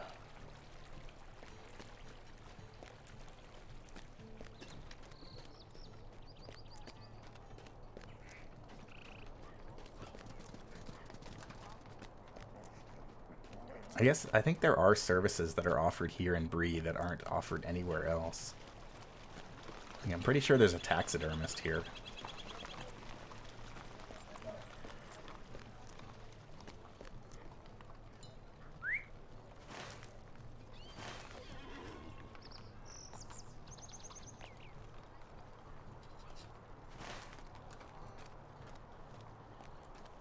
I guess that's pretty much all of the notable places. I haven't seen Isengard yet.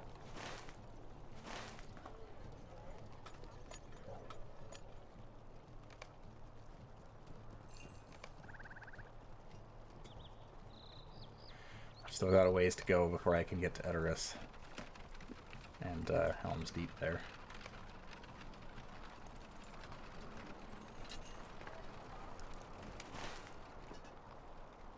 I'm very curious to see how they handle Helm's Deep, because it is like an instance, like a playable battle that you can fight in, but I don't know how they make it work.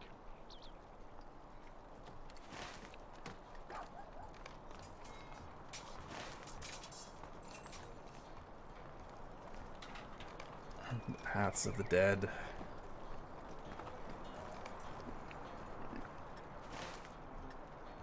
There's so many places. So many places to go. So many places to see. Dol Amroth.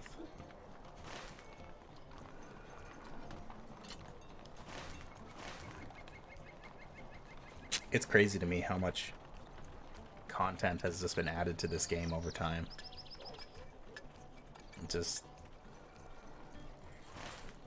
It's wild. I mean, the game already felt pretty big with just the vanilla stuff. And now it's huge.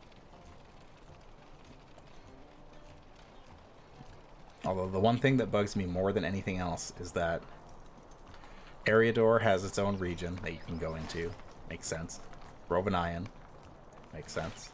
Gondor. Makes sense. Rohan doesn't. Even Mordor does. But you can't just click and get a map of Rohan because it's in the Rovanion map for some reason. It should be... I think it should be separate. Fangorn Forest.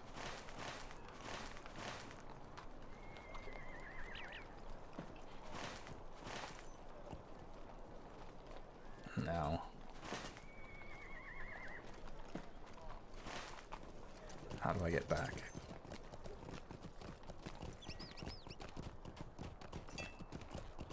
I think...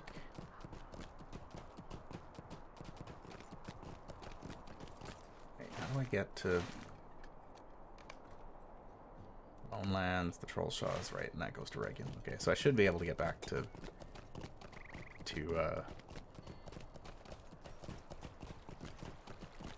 Rohan from this direction.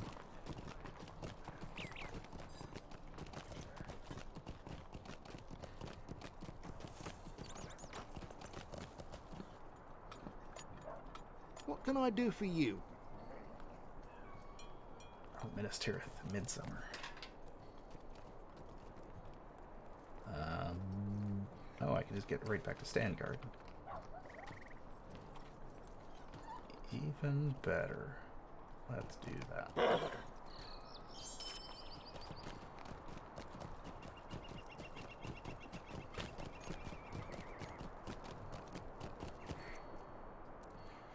I think the interesting thing about playing this game too is that as you play through it, you can see the way that the game has, Your aid is welcome, friend. like, you can see the way that the game design has changed. It's like the way that quests are doled out to you. You can tell just how the way that they handle it has changed. In the very early game, you would go, into a region, and there would be several NPCs who all have different quest chains to do in different regions and blah blah blah. And then as you progress, get into some of the newer content, it kind of changed a bit. Especially when I was in, where was that? That was Dunmund, like Galtrev and stuff like that. A lot of it was really irritating for me because the quest design was like, you enter a new region, you go and talk to one NPC, and then that one NPC will give you a quest to go and complete quests for these other, like, 4 NPCs. So you go talk to those 4 NPCs. And each one of them has, like, 1 or 2 quests to finish. And they're all, like, they all have quest chains. And so it's just, like, this tree of expanding quests. And then it all leads back to the same thing. And then you go to the next region and you do it again. And again and again. Which I was never a big fan of it. It was really tiring to just have a whole bunch of quests dumped on you like that. But at least they had the courtesy to make it so that the areas that you go to for the quests are all generally kind of concentrated in one zone, so you're not running all over the place. And then now, more specifically, the quests I'm doing now are like, you get 1 or 2 quests from a town or an outpost, then you go to that region to do them, and then you get more quests when you get to that area for, like, killing X number of those creatures or collecting X number of items from those creatures. And I don't mind that. I like having quests appear when I'm in the area for them. Feels less overwhelming in that case.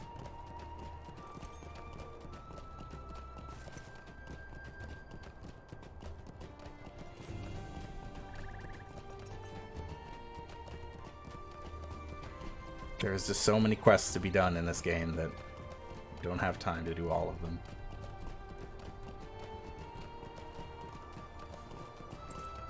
And a lot of the level... No, that's not right. A lot of, like, the level, the recommended level for certain regions, there's a lot more overlap of those now. So, like I said, when I was in Mirkwood, I got sick of Quest A in Mirkwood, so I just went somewhere else and found out, oh hey, these quests are the same level as I am, I can do them here. So I did that. And then same thing. I was in Dunmund, and I started getting really sick of questing in Dunmund. So I went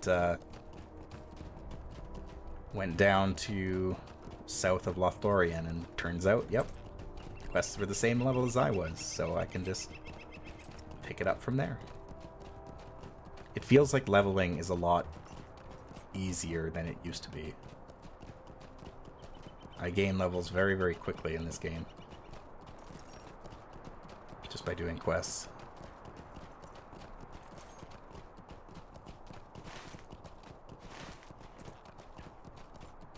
Oh, I should have just taken swift travel to Floodwind. I thought I was going back to Twickenburg, but I was not.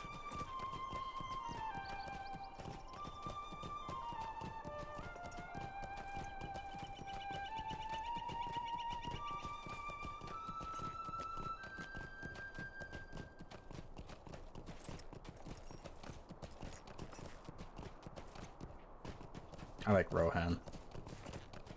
I like the feeling that they kind of got with Rohan, where, you know, it's all mostly open plains, very few trees. Just the way it's supposed to be.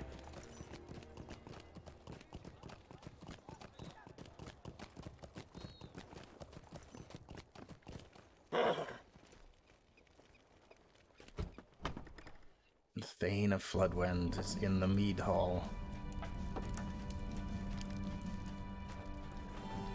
It's Radwig. Oh my god. Look at this guy. He is tiny.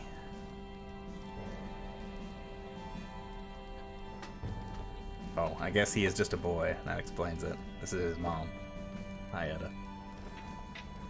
Hey, Our Radwig. mission is dire. Floodwind has enemies on almost every side. Yeah, okay. The Rohirrim have need of your services.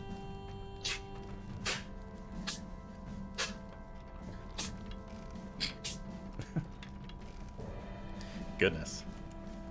One of my cats just sneezed like 6 times in a row. I didn't know what that sound was. He's fine.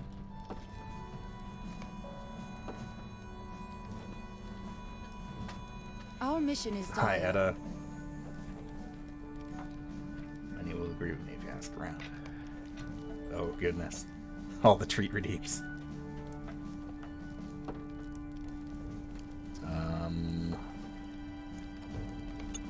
Sure. Talk to guards. Give them those treats. Please, door, open. Please. Thank you.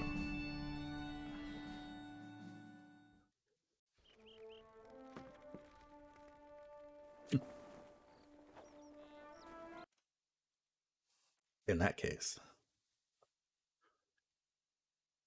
Well, all the sneezing seems to have woken them up, so I will dispense treats. One moment.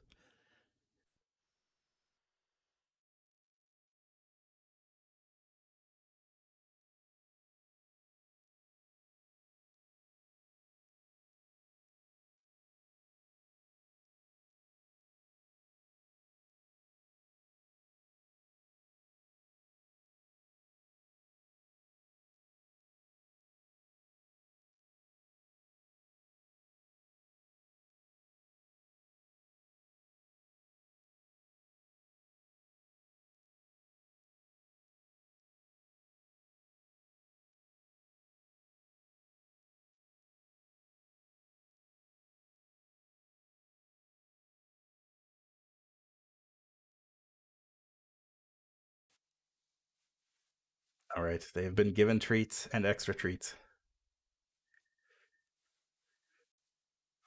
They're spoiled tonight. Also, their dry food bowl was empty as well, so it was good timing.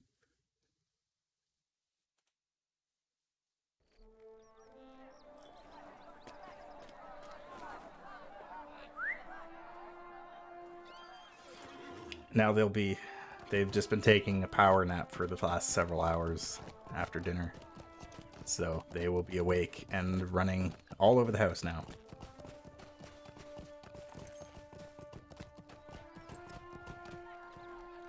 Our mission is dire. Oh, we should bolster the defenses. Thank you. In fact, I'm gonna give it about another 5 or 10 minutes before Toby comes wandering up and starts poking me in the arm because he wants something. He demands attention. What brings you to these lands? Orcs have moved into the forest right outside Floodwind.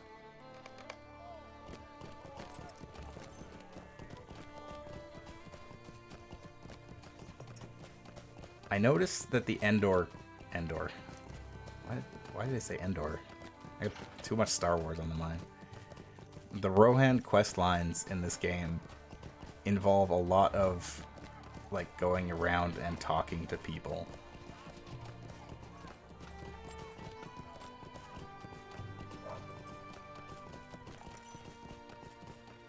What brings you to these lands? Climb to the tower behind the mead hall and look at the forest. Yeah, okay. Wait. Where is it?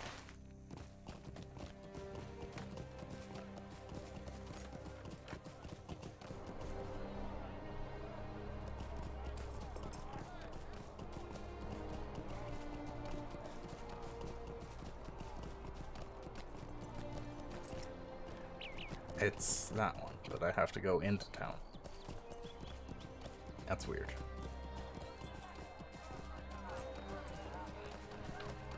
Another warband, I don't care.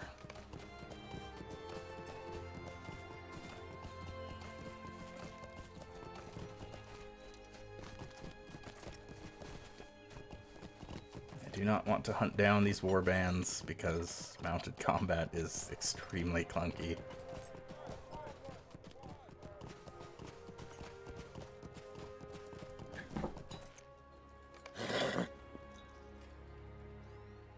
This is a good location to look toward the forest. Well, I will look.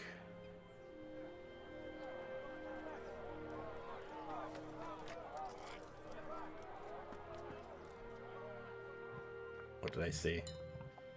Orcs cling to the forest in great numbers, but do not set foot beyond the tree's edge.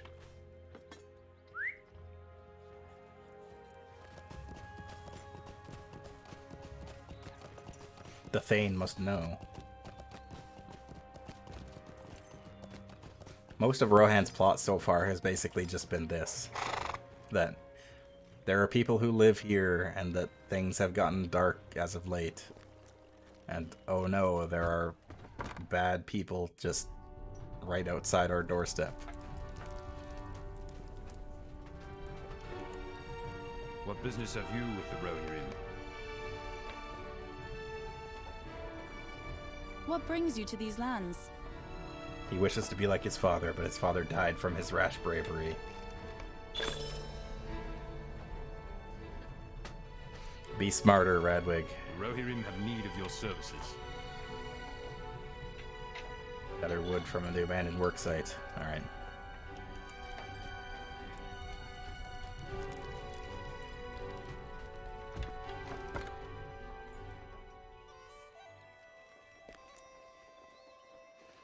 What did I get? I got 10 LotRO points. I have the title Friend to the Wold. Completed a deed. Got a new deed. And reputation changed.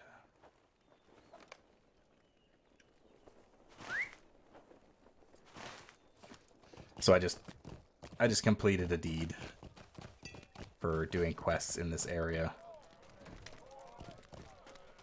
You guys okay?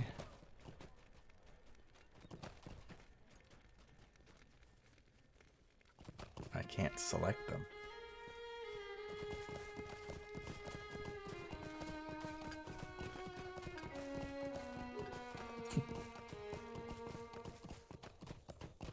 I mean, yeah. Just don't die, forehead.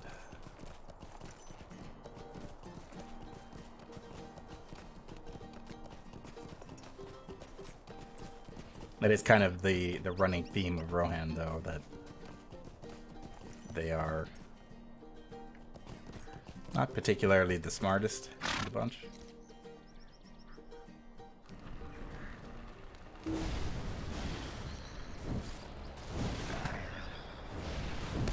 Man, when did they add battle music to this game? That is definitely something I've never really heard before.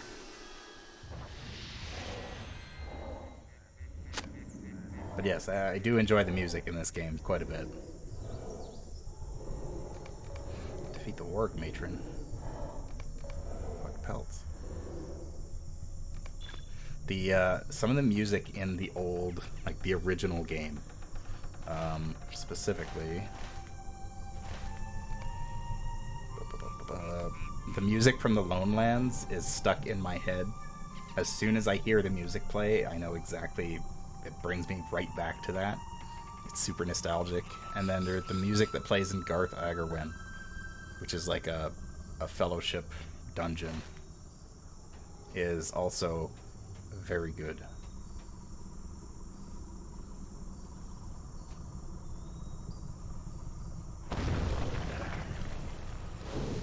This game has good music. And then there's music that plays in Foreshell too, up north in Eriador. That's very good. Oh, there's the matron. You're very large.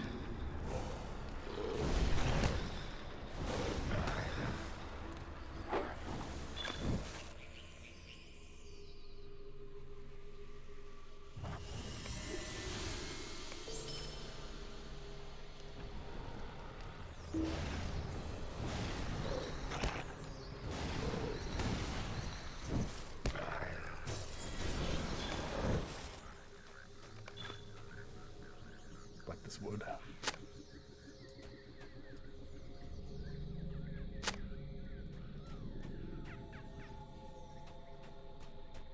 Oh, this area is much bigger than I thought it was.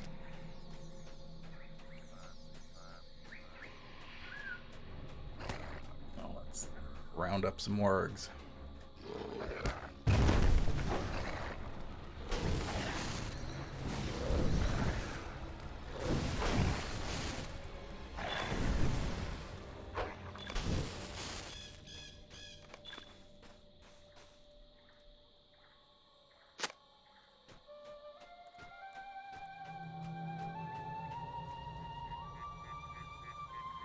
I think this is just a loot.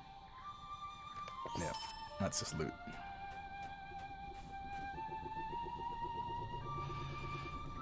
Oh, that warg is sleeping. Sleepy pupper. Are wargs dogs? They're kind of dogs. They're like weird dog cats.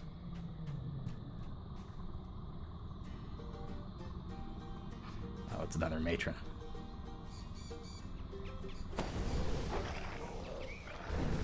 Get them all. One warg matron wasn't enough.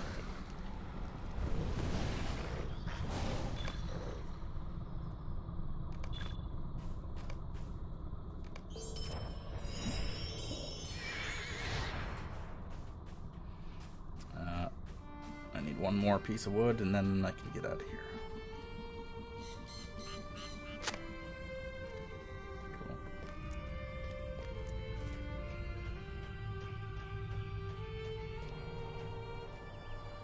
Also, I've noticed that in playing with other people, I've noticed that I do something very...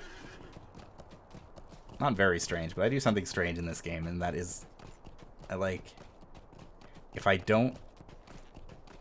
I'm like leaving an area and I don't need to fight anything more, or I don't feel like it, I will like dodge enemy mobs to avoid aggro as much as possible. Whereas I've noticed most other people will just go through it and just keep going because they don't care.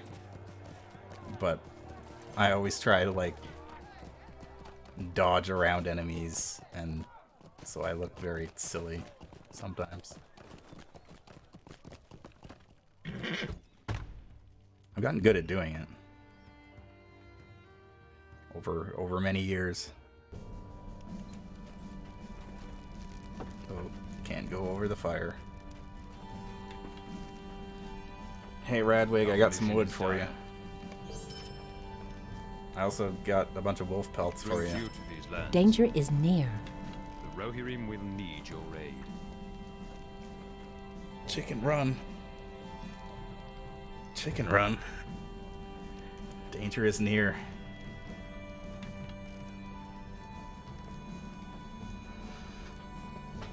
Hello and welcome, Raiders.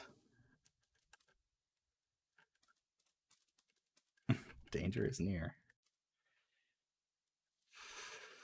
Oh, Slime Rancher. That's right. How was that? I've been kind of vaguely interested. I've seen that game now and then. I've always been kind of vaguely interested. But But yes, welcome. I'm. It's kind of a chill hangout stream going on right now, playing some Lord of the Rings online. I gotta talk to this kid's mom. What brings you to these lands?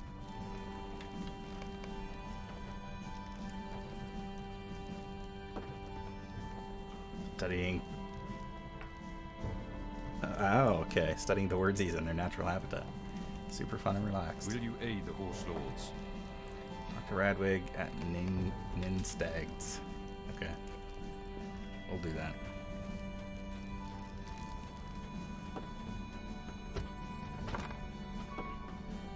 Let me out. I am currently in Eastern Rohan, just kind of doing quests, working my way closer and closer to Edoras and Helm's Deep.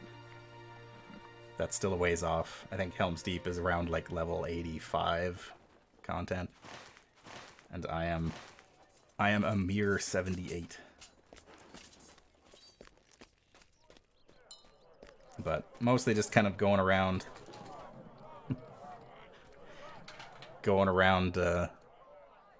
talking about stuff, reminiscing about the game. That's a turtle.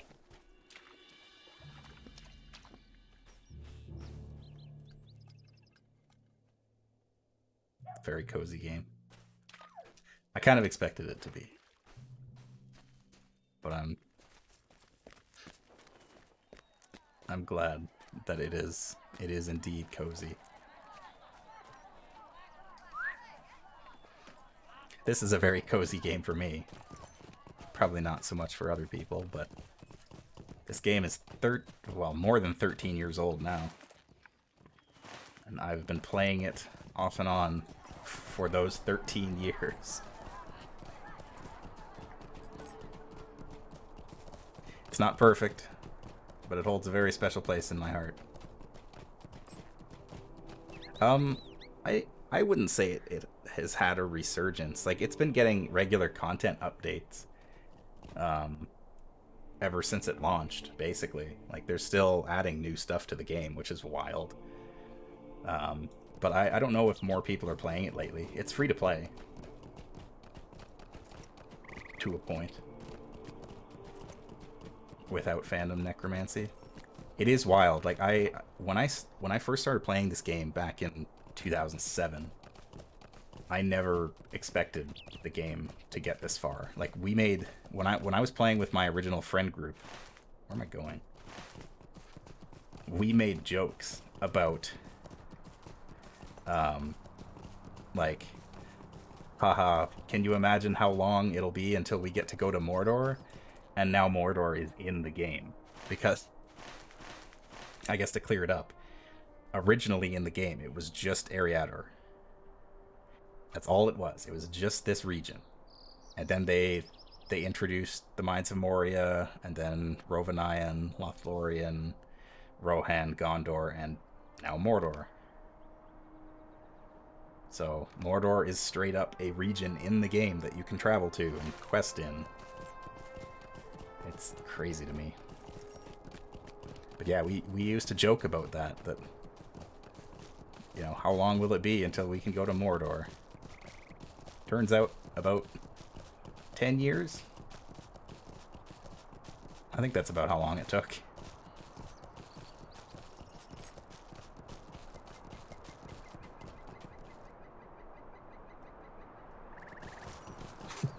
You can throw yourself into the fires of Mordor. If you can get there. I've never been there. I don't know how hard it is to get that far.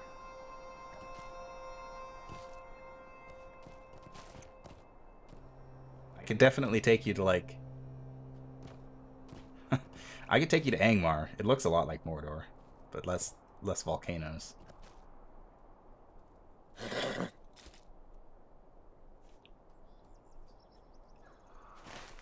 Someday we'll do the chicken run. For I guess for reference, there is a quest line in the game in which you turn, well, you don't turn into a chicken, but it's like an instance. It's an instance in which you play as a chicken. And I think it's in the Shire. It might be in Breland. I can't remember where it starts, but you start as a chicken, and there is a quest to actually run from there all the way from wherever that, I think it's the Shire, all the way to Rivendell, which is in the Trollshaws here. And it is not an easy journey, because as a chicken, you are level 1. I think you basically can get hit once by just about anything, and you die. And there's a lot of enemies on that road. Our mission is dire. Hey, Radwig.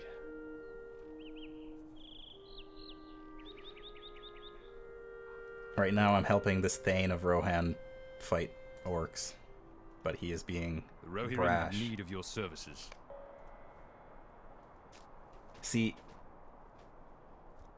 I would love to go all the way to Mordor, but I don't know if it's actually possible.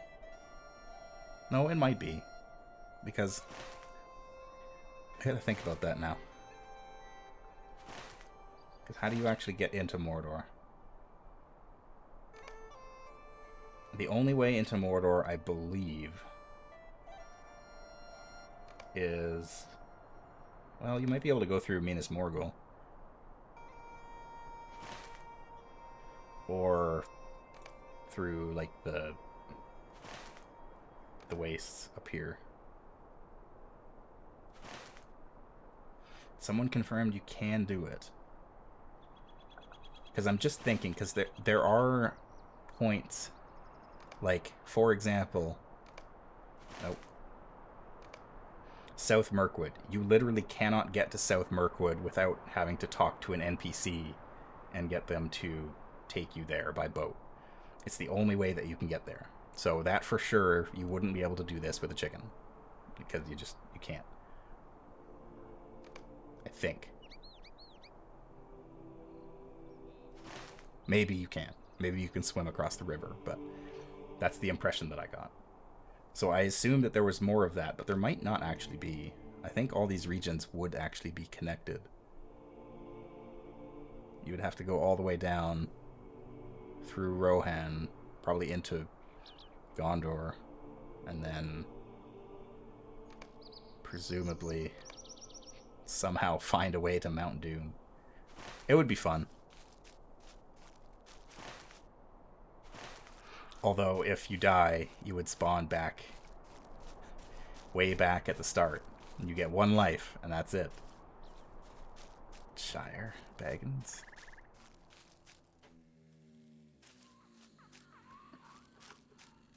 Mordor. Orcs. Wait, Mordor orcs? What are you guys doing in Rohan? I thought it was supposed to be Isengard. It would be good for a charity thing. That is very true. Some sort of marathon. Because it'd be long.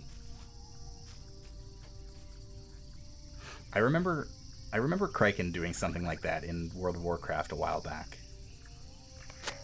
In which he basically set up an event where a whole bunch of people, him and like a bunch of his fans, made level 1 characters and then would run from one spot on the map to the next and see how many of them could actually survive and get there. And I remember that being funny. The Gnome Run? It might have been Gnome Run. I don't think it was gnomes though. I feel like it was something else. I don't know enough about WoW to tell you where they were going or what they were specifically doing, but I watched part of that stream and it was extremely chaotic. Because there was like probably 200 people doing it at once.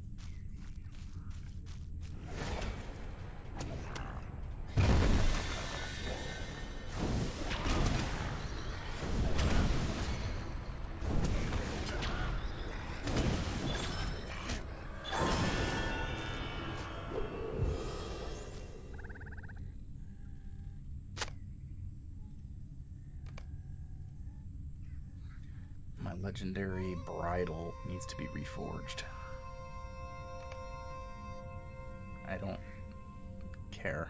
I don't even use my warhorse. Because the mounted combat in this game is awful.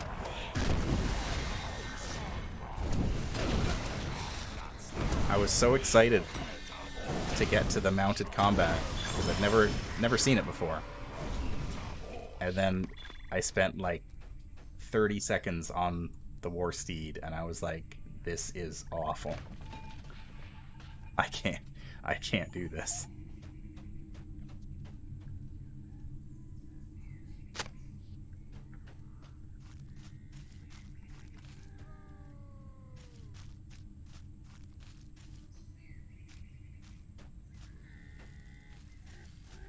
Eat more wood.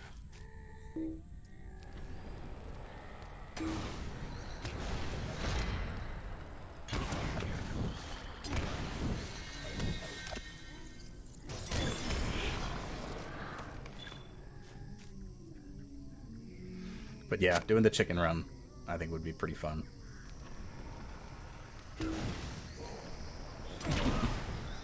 Alright, well, thank you again for the raid V-drops. Have a good night. Try not to dream too much of chickens. Oh, goodness. Perish.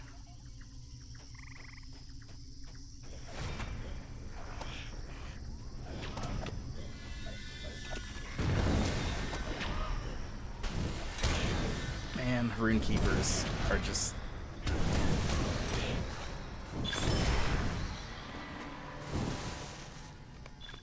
I find it funny because in the early days, they really went out of their way to make it so that the lore master class was like as close to like a wizard or magic using class, because that kind of breaks Tolkien lore.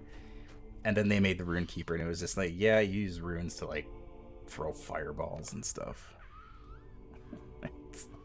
Okay. I use runes, magic runes, to call lightning from the sky. Sure. Just, I guess it's the D&D rules. There's a difference between wizards and warlocks. Gandalf is a wizard. I'm a warlock.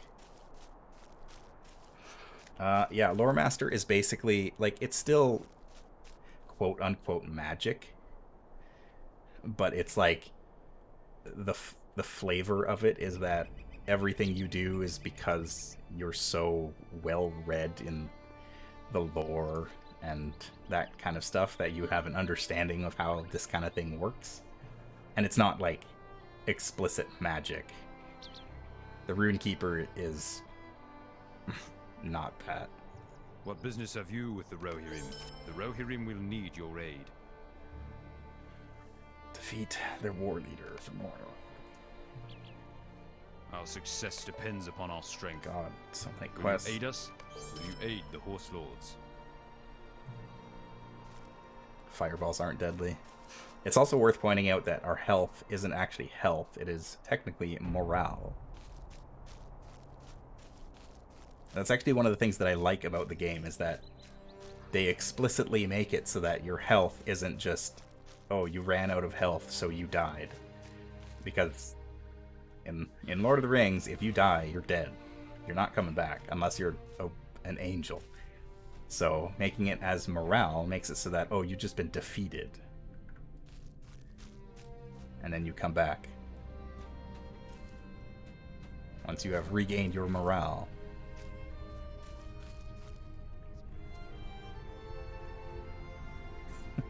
What business do you have with the Rohirrim?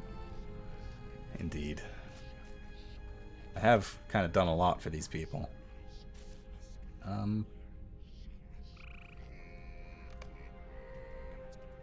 Salt plants can be found in the orc camp of... Okay, so that's in the camp. I don't even need to be here.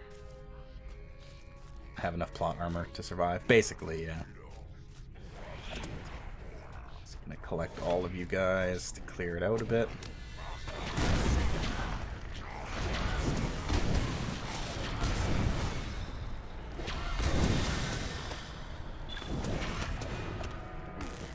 boy, a lot of you guys survived.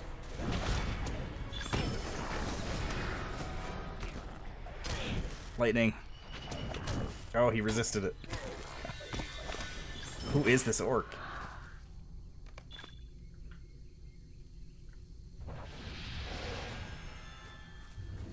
The lightning strike, the shocking words ability that I have is the worst one because when it hits, you get like a lightning bolt from the sky and there's thunder and a big flash. But if they resist it, then it's just like this moment of it's such a sad little moment where you get the little sound effect sting for it, but nothing else, and it's just like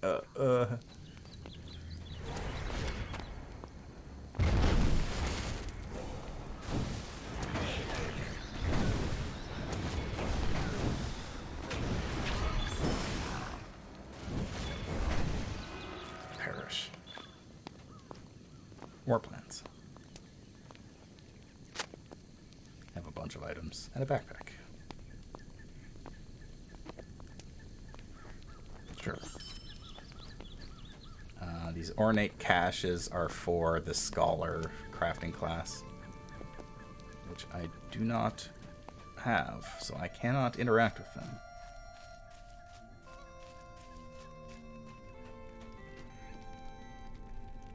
I have a fox in a cage.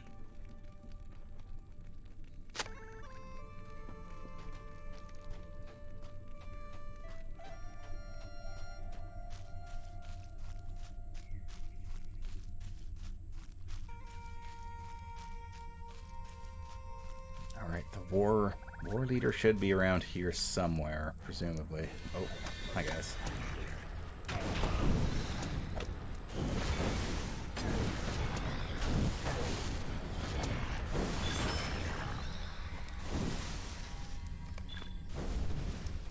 I got a lore master's book. If there's any... I mean, I would probably change a few things about the game if I could, but one of the things I would definitely change is that you don't get other classes' legendary items to drop. Because they're useless to you. You can't use them. The only thing you can do is identify them and deconstruct them or sell them to another character who might be able to use them. Yeah, you can keep them for alts if you want, but it's also just, like, there's so many. Like, they drop so often that to any... If you're doing this kind of content with your alt, you're almost better off just waiting for something to drop yourself.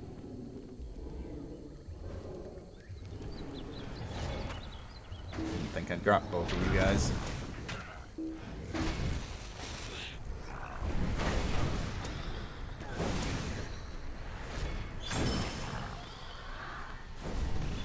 And like these legendary items, like of the third age, are like the lowest tier of legendary items. So they're, even if I put them up on the auction hall, nobody would buy them.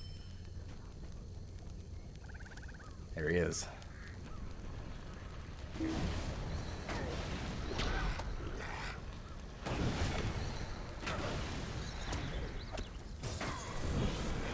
Oh yeah, there are some legendary items that are really good, but the ones that I have are, yeah, kind of the low tier ones. Just don't really seem that important. Most of the legendary items that I've come across just haven't been that useful for this character, I should say. Because, like, to take a look, let's see. Like, my Runekeeper Stone. So this is my weapon. So, like, I increase a few of its traits, but I don't bother with anything else because I didn't bother to increase the amount of healing because I don't really do any healing. I guess I could. It's at max rank. Might as well. I very rarely use any frost attacks, so I don't bother changing that. But I've got plus 15% fire type damage. So I shouldn't say that they're useless. Like, they are good. Like, you definitely want them. But I think the difference is that they were... I still have it in my mind that the legendary items were kind of hyped up as a big deal when Mines of Moria came out, and then now that I've played with them for a while and I've gone through several of them already, it's kind of... they're quite underwhelming as a mechanic, I should say. They're good items. Like, they're pretty much the best weapons that you can have at this point in the game, so you definitely want them. But you don't want to go crazy, you know, holding on to them or saving to use them or anything like that. I've just been getting rid of them as I find them. If I find one that's better, that has better stats than the one that I have now, and then I just swap it out. Easy. That's the problem with being under the max level in this game, or in any MMO really, is that it's just... your gear doesn't matter because you're going to be swapping everything out as you quest until you get to the end, and then you've got all the end game gear to worry about. That's when it really starts to matter. It was a pleasure to watch a free warrior. You was right. What business have you with the Rohirrim? Okay. Will you aid the horse lords? Horse gained level. Elder Harding sent you, and for that reason I do not set my guards to knock you out of town, but I must insist that you cease this meddling with my son. He is only a boy. He's Our the thing. success depends upon our strength. Will you aid us? The road has been eerily empty for some time, Valma. Will you not go north to North Tor, our nearest outpost, and see how they fare? Alright.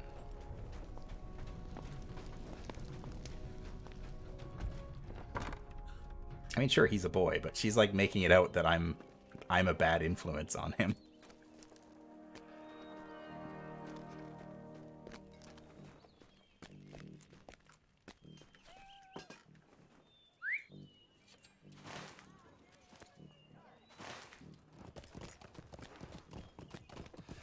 I don't know if it's my fault. I think he's just impatient, and he wants to be a brave boy. She named her kid Radwig. Well, I don't know if she named him that. His dad was alive. I mean, it might have been his dad's decision. We travel swiftly, but we will aid you as best we may. Because this is Lord of the Rings, so his dad's name was probably like... Do I want to keep these? Whatever. It's Lord of the Rings, so his dad's name is probably like Breadwig or something. Because it has to be Radwig, son of Breadwig. Son of Blondwig. Greetings, friend of the Rohirrim. His father, Rodrigo. Welcome and well met, my friend.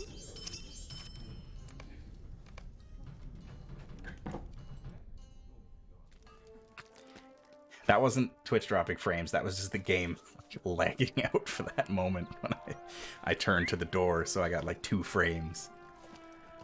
But I still made it.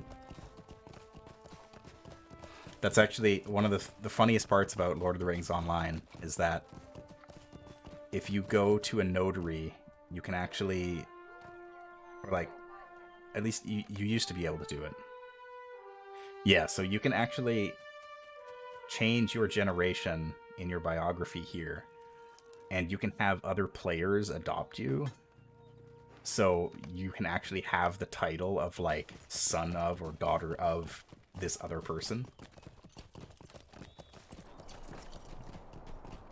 It's really funny.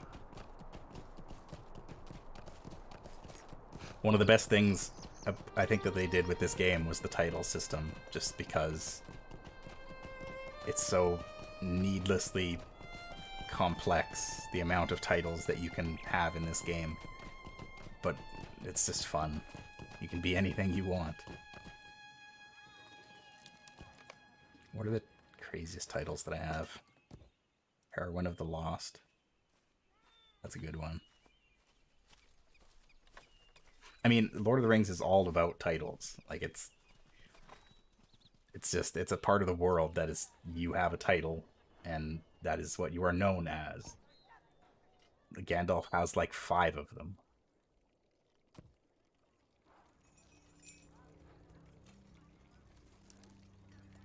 Spider-Bane. Spider-Foe. Bane of the Barrows.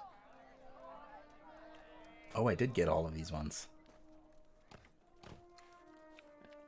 Valna the Indomitable, the Undefeated, the Undying, and the Unscathed, and the Wary. You get special titles if you reach a certain level without being defeated in battle, up to level 20. And I got all 5 of them. This game isn't very hard. It used to be a lot harder. I remember back during the open beta, making a character and having them die like that when you were trying to get that title. It was just heart-wrenching. Will you aid the Horse Lords? I cannot believe they send me 1 warrior when the Easterlings grow by the hour, and you are not even Rohirrim. Thanks, The dude. Rohirrim have need of your services. No, I'm literally a magic-using elf. You could probably use my help. I'm gonna be honest. Your name appears to be gibberish. That is the one downside of a free-to-play game. All of the good names are probably already taken.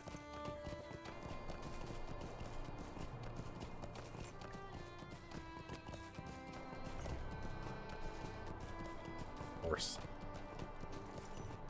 Like I said earlier in the stream, one of my favorite parts about Rohan as a region is that there's just a bunch of random horses in the wilderness. Just horse.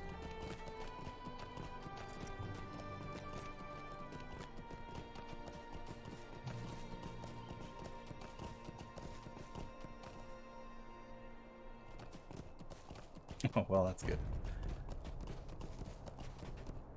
Carnstrill.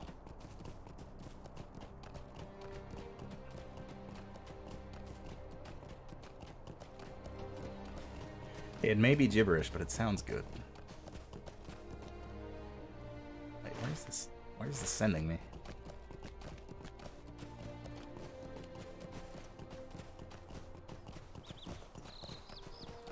Oh, the Rohan region also added Easterlings.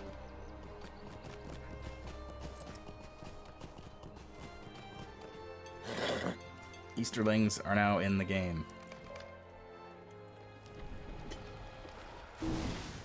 Which is neat. I really like the design of Easterlings.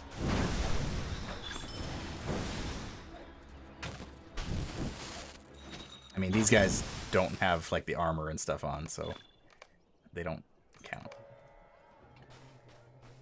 These guys are just shirtless with pants. So their design is pretty simplistic. But the Easterlings who have like are in full armor and whatnot are pretty cool. Especially the movie designs.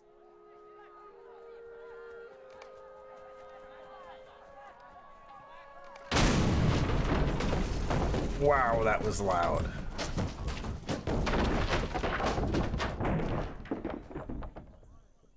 Jeez.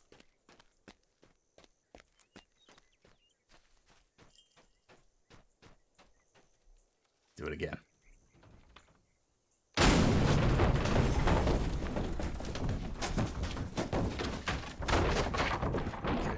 God. Hey guys. Come here. You too. And you.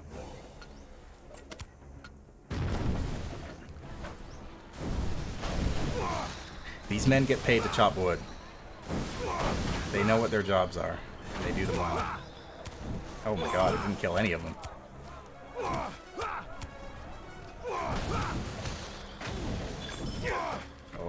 Oh, okay, I'm fine.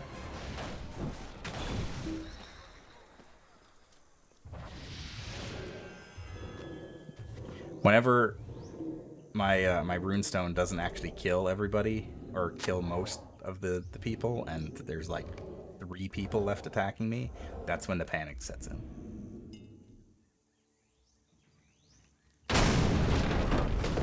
God.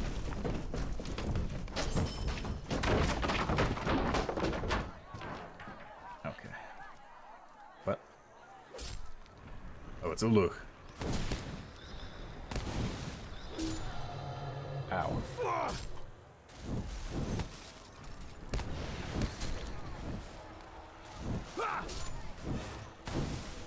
Oh, I kind of beefed this one. I didn't do the correct actions, but I think I'm okay. Yeah, fine. Yeah, the animation on the siege engines is like... I can't tell if it actually has physics or not. I don't think there are any physics in the game. But it looks like it does.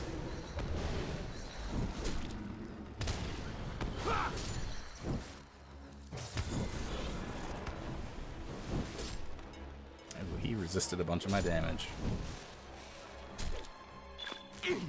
But not enough. That Smoldering Wrath ability does a lot of damage. I have always been surprised. Use a torch to burn the watchtower. Got you emoting at NPCs and picking up plates to put down elsewhere.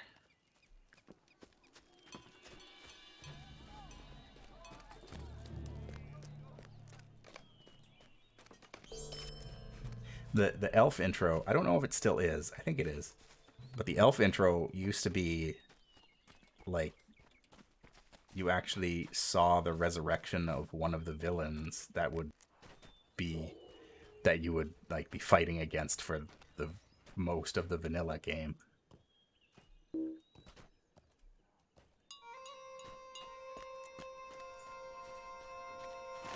Where is this tower that I need to burn? Oh, it's way over there. Wait, I need 3 of these guys. I'm gonna wrangle these guys up.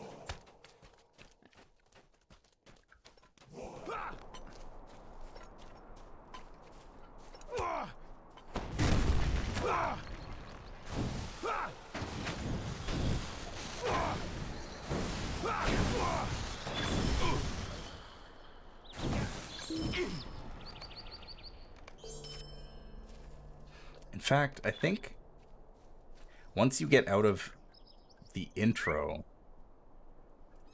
then you get put into like the...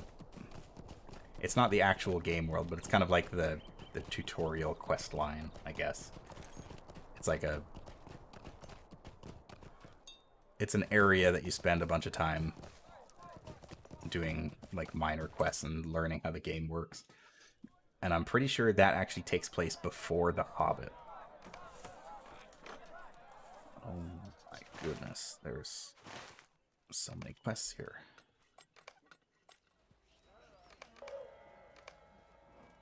I remember that specifically because when you go there, it's in Thorin's Hall, I know that much. And when you're there, the Gandalf is there, and he says something about like putting together a group, a party to go on this quest. And several of the dwarves from The Hobbit are there as well, like Gloin, I think Dwalin, and Balin. Balin might be there. Thorin is there, obviously, because of course he is. Oh, yeah, I should have gone and checked up on Thorin Openshield, because he is in the game.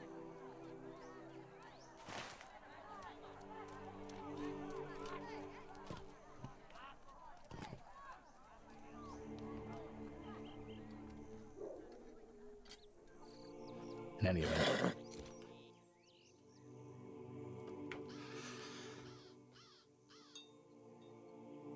It is officially midnight. I didn't think I'd go as late as this, but I guess it was a pretty late stream to start with. It's been about 3 hours. I'm gonna exit right on top of these Easterlings. I don't know if I'll stream it again. It was fun, just kind of hanging out. But I'll definitely be playing it. I don't know if I have an active subscription. I know I canceled it a while ago, but it might have still been paid for like 3 months or something like that. So I don't know. I don't think I still have an active subscription. But I mean, I'll keep playing basically until the game says I can't play anymore, because I want to get to Helm's Deep. I want to see it. I want to do it.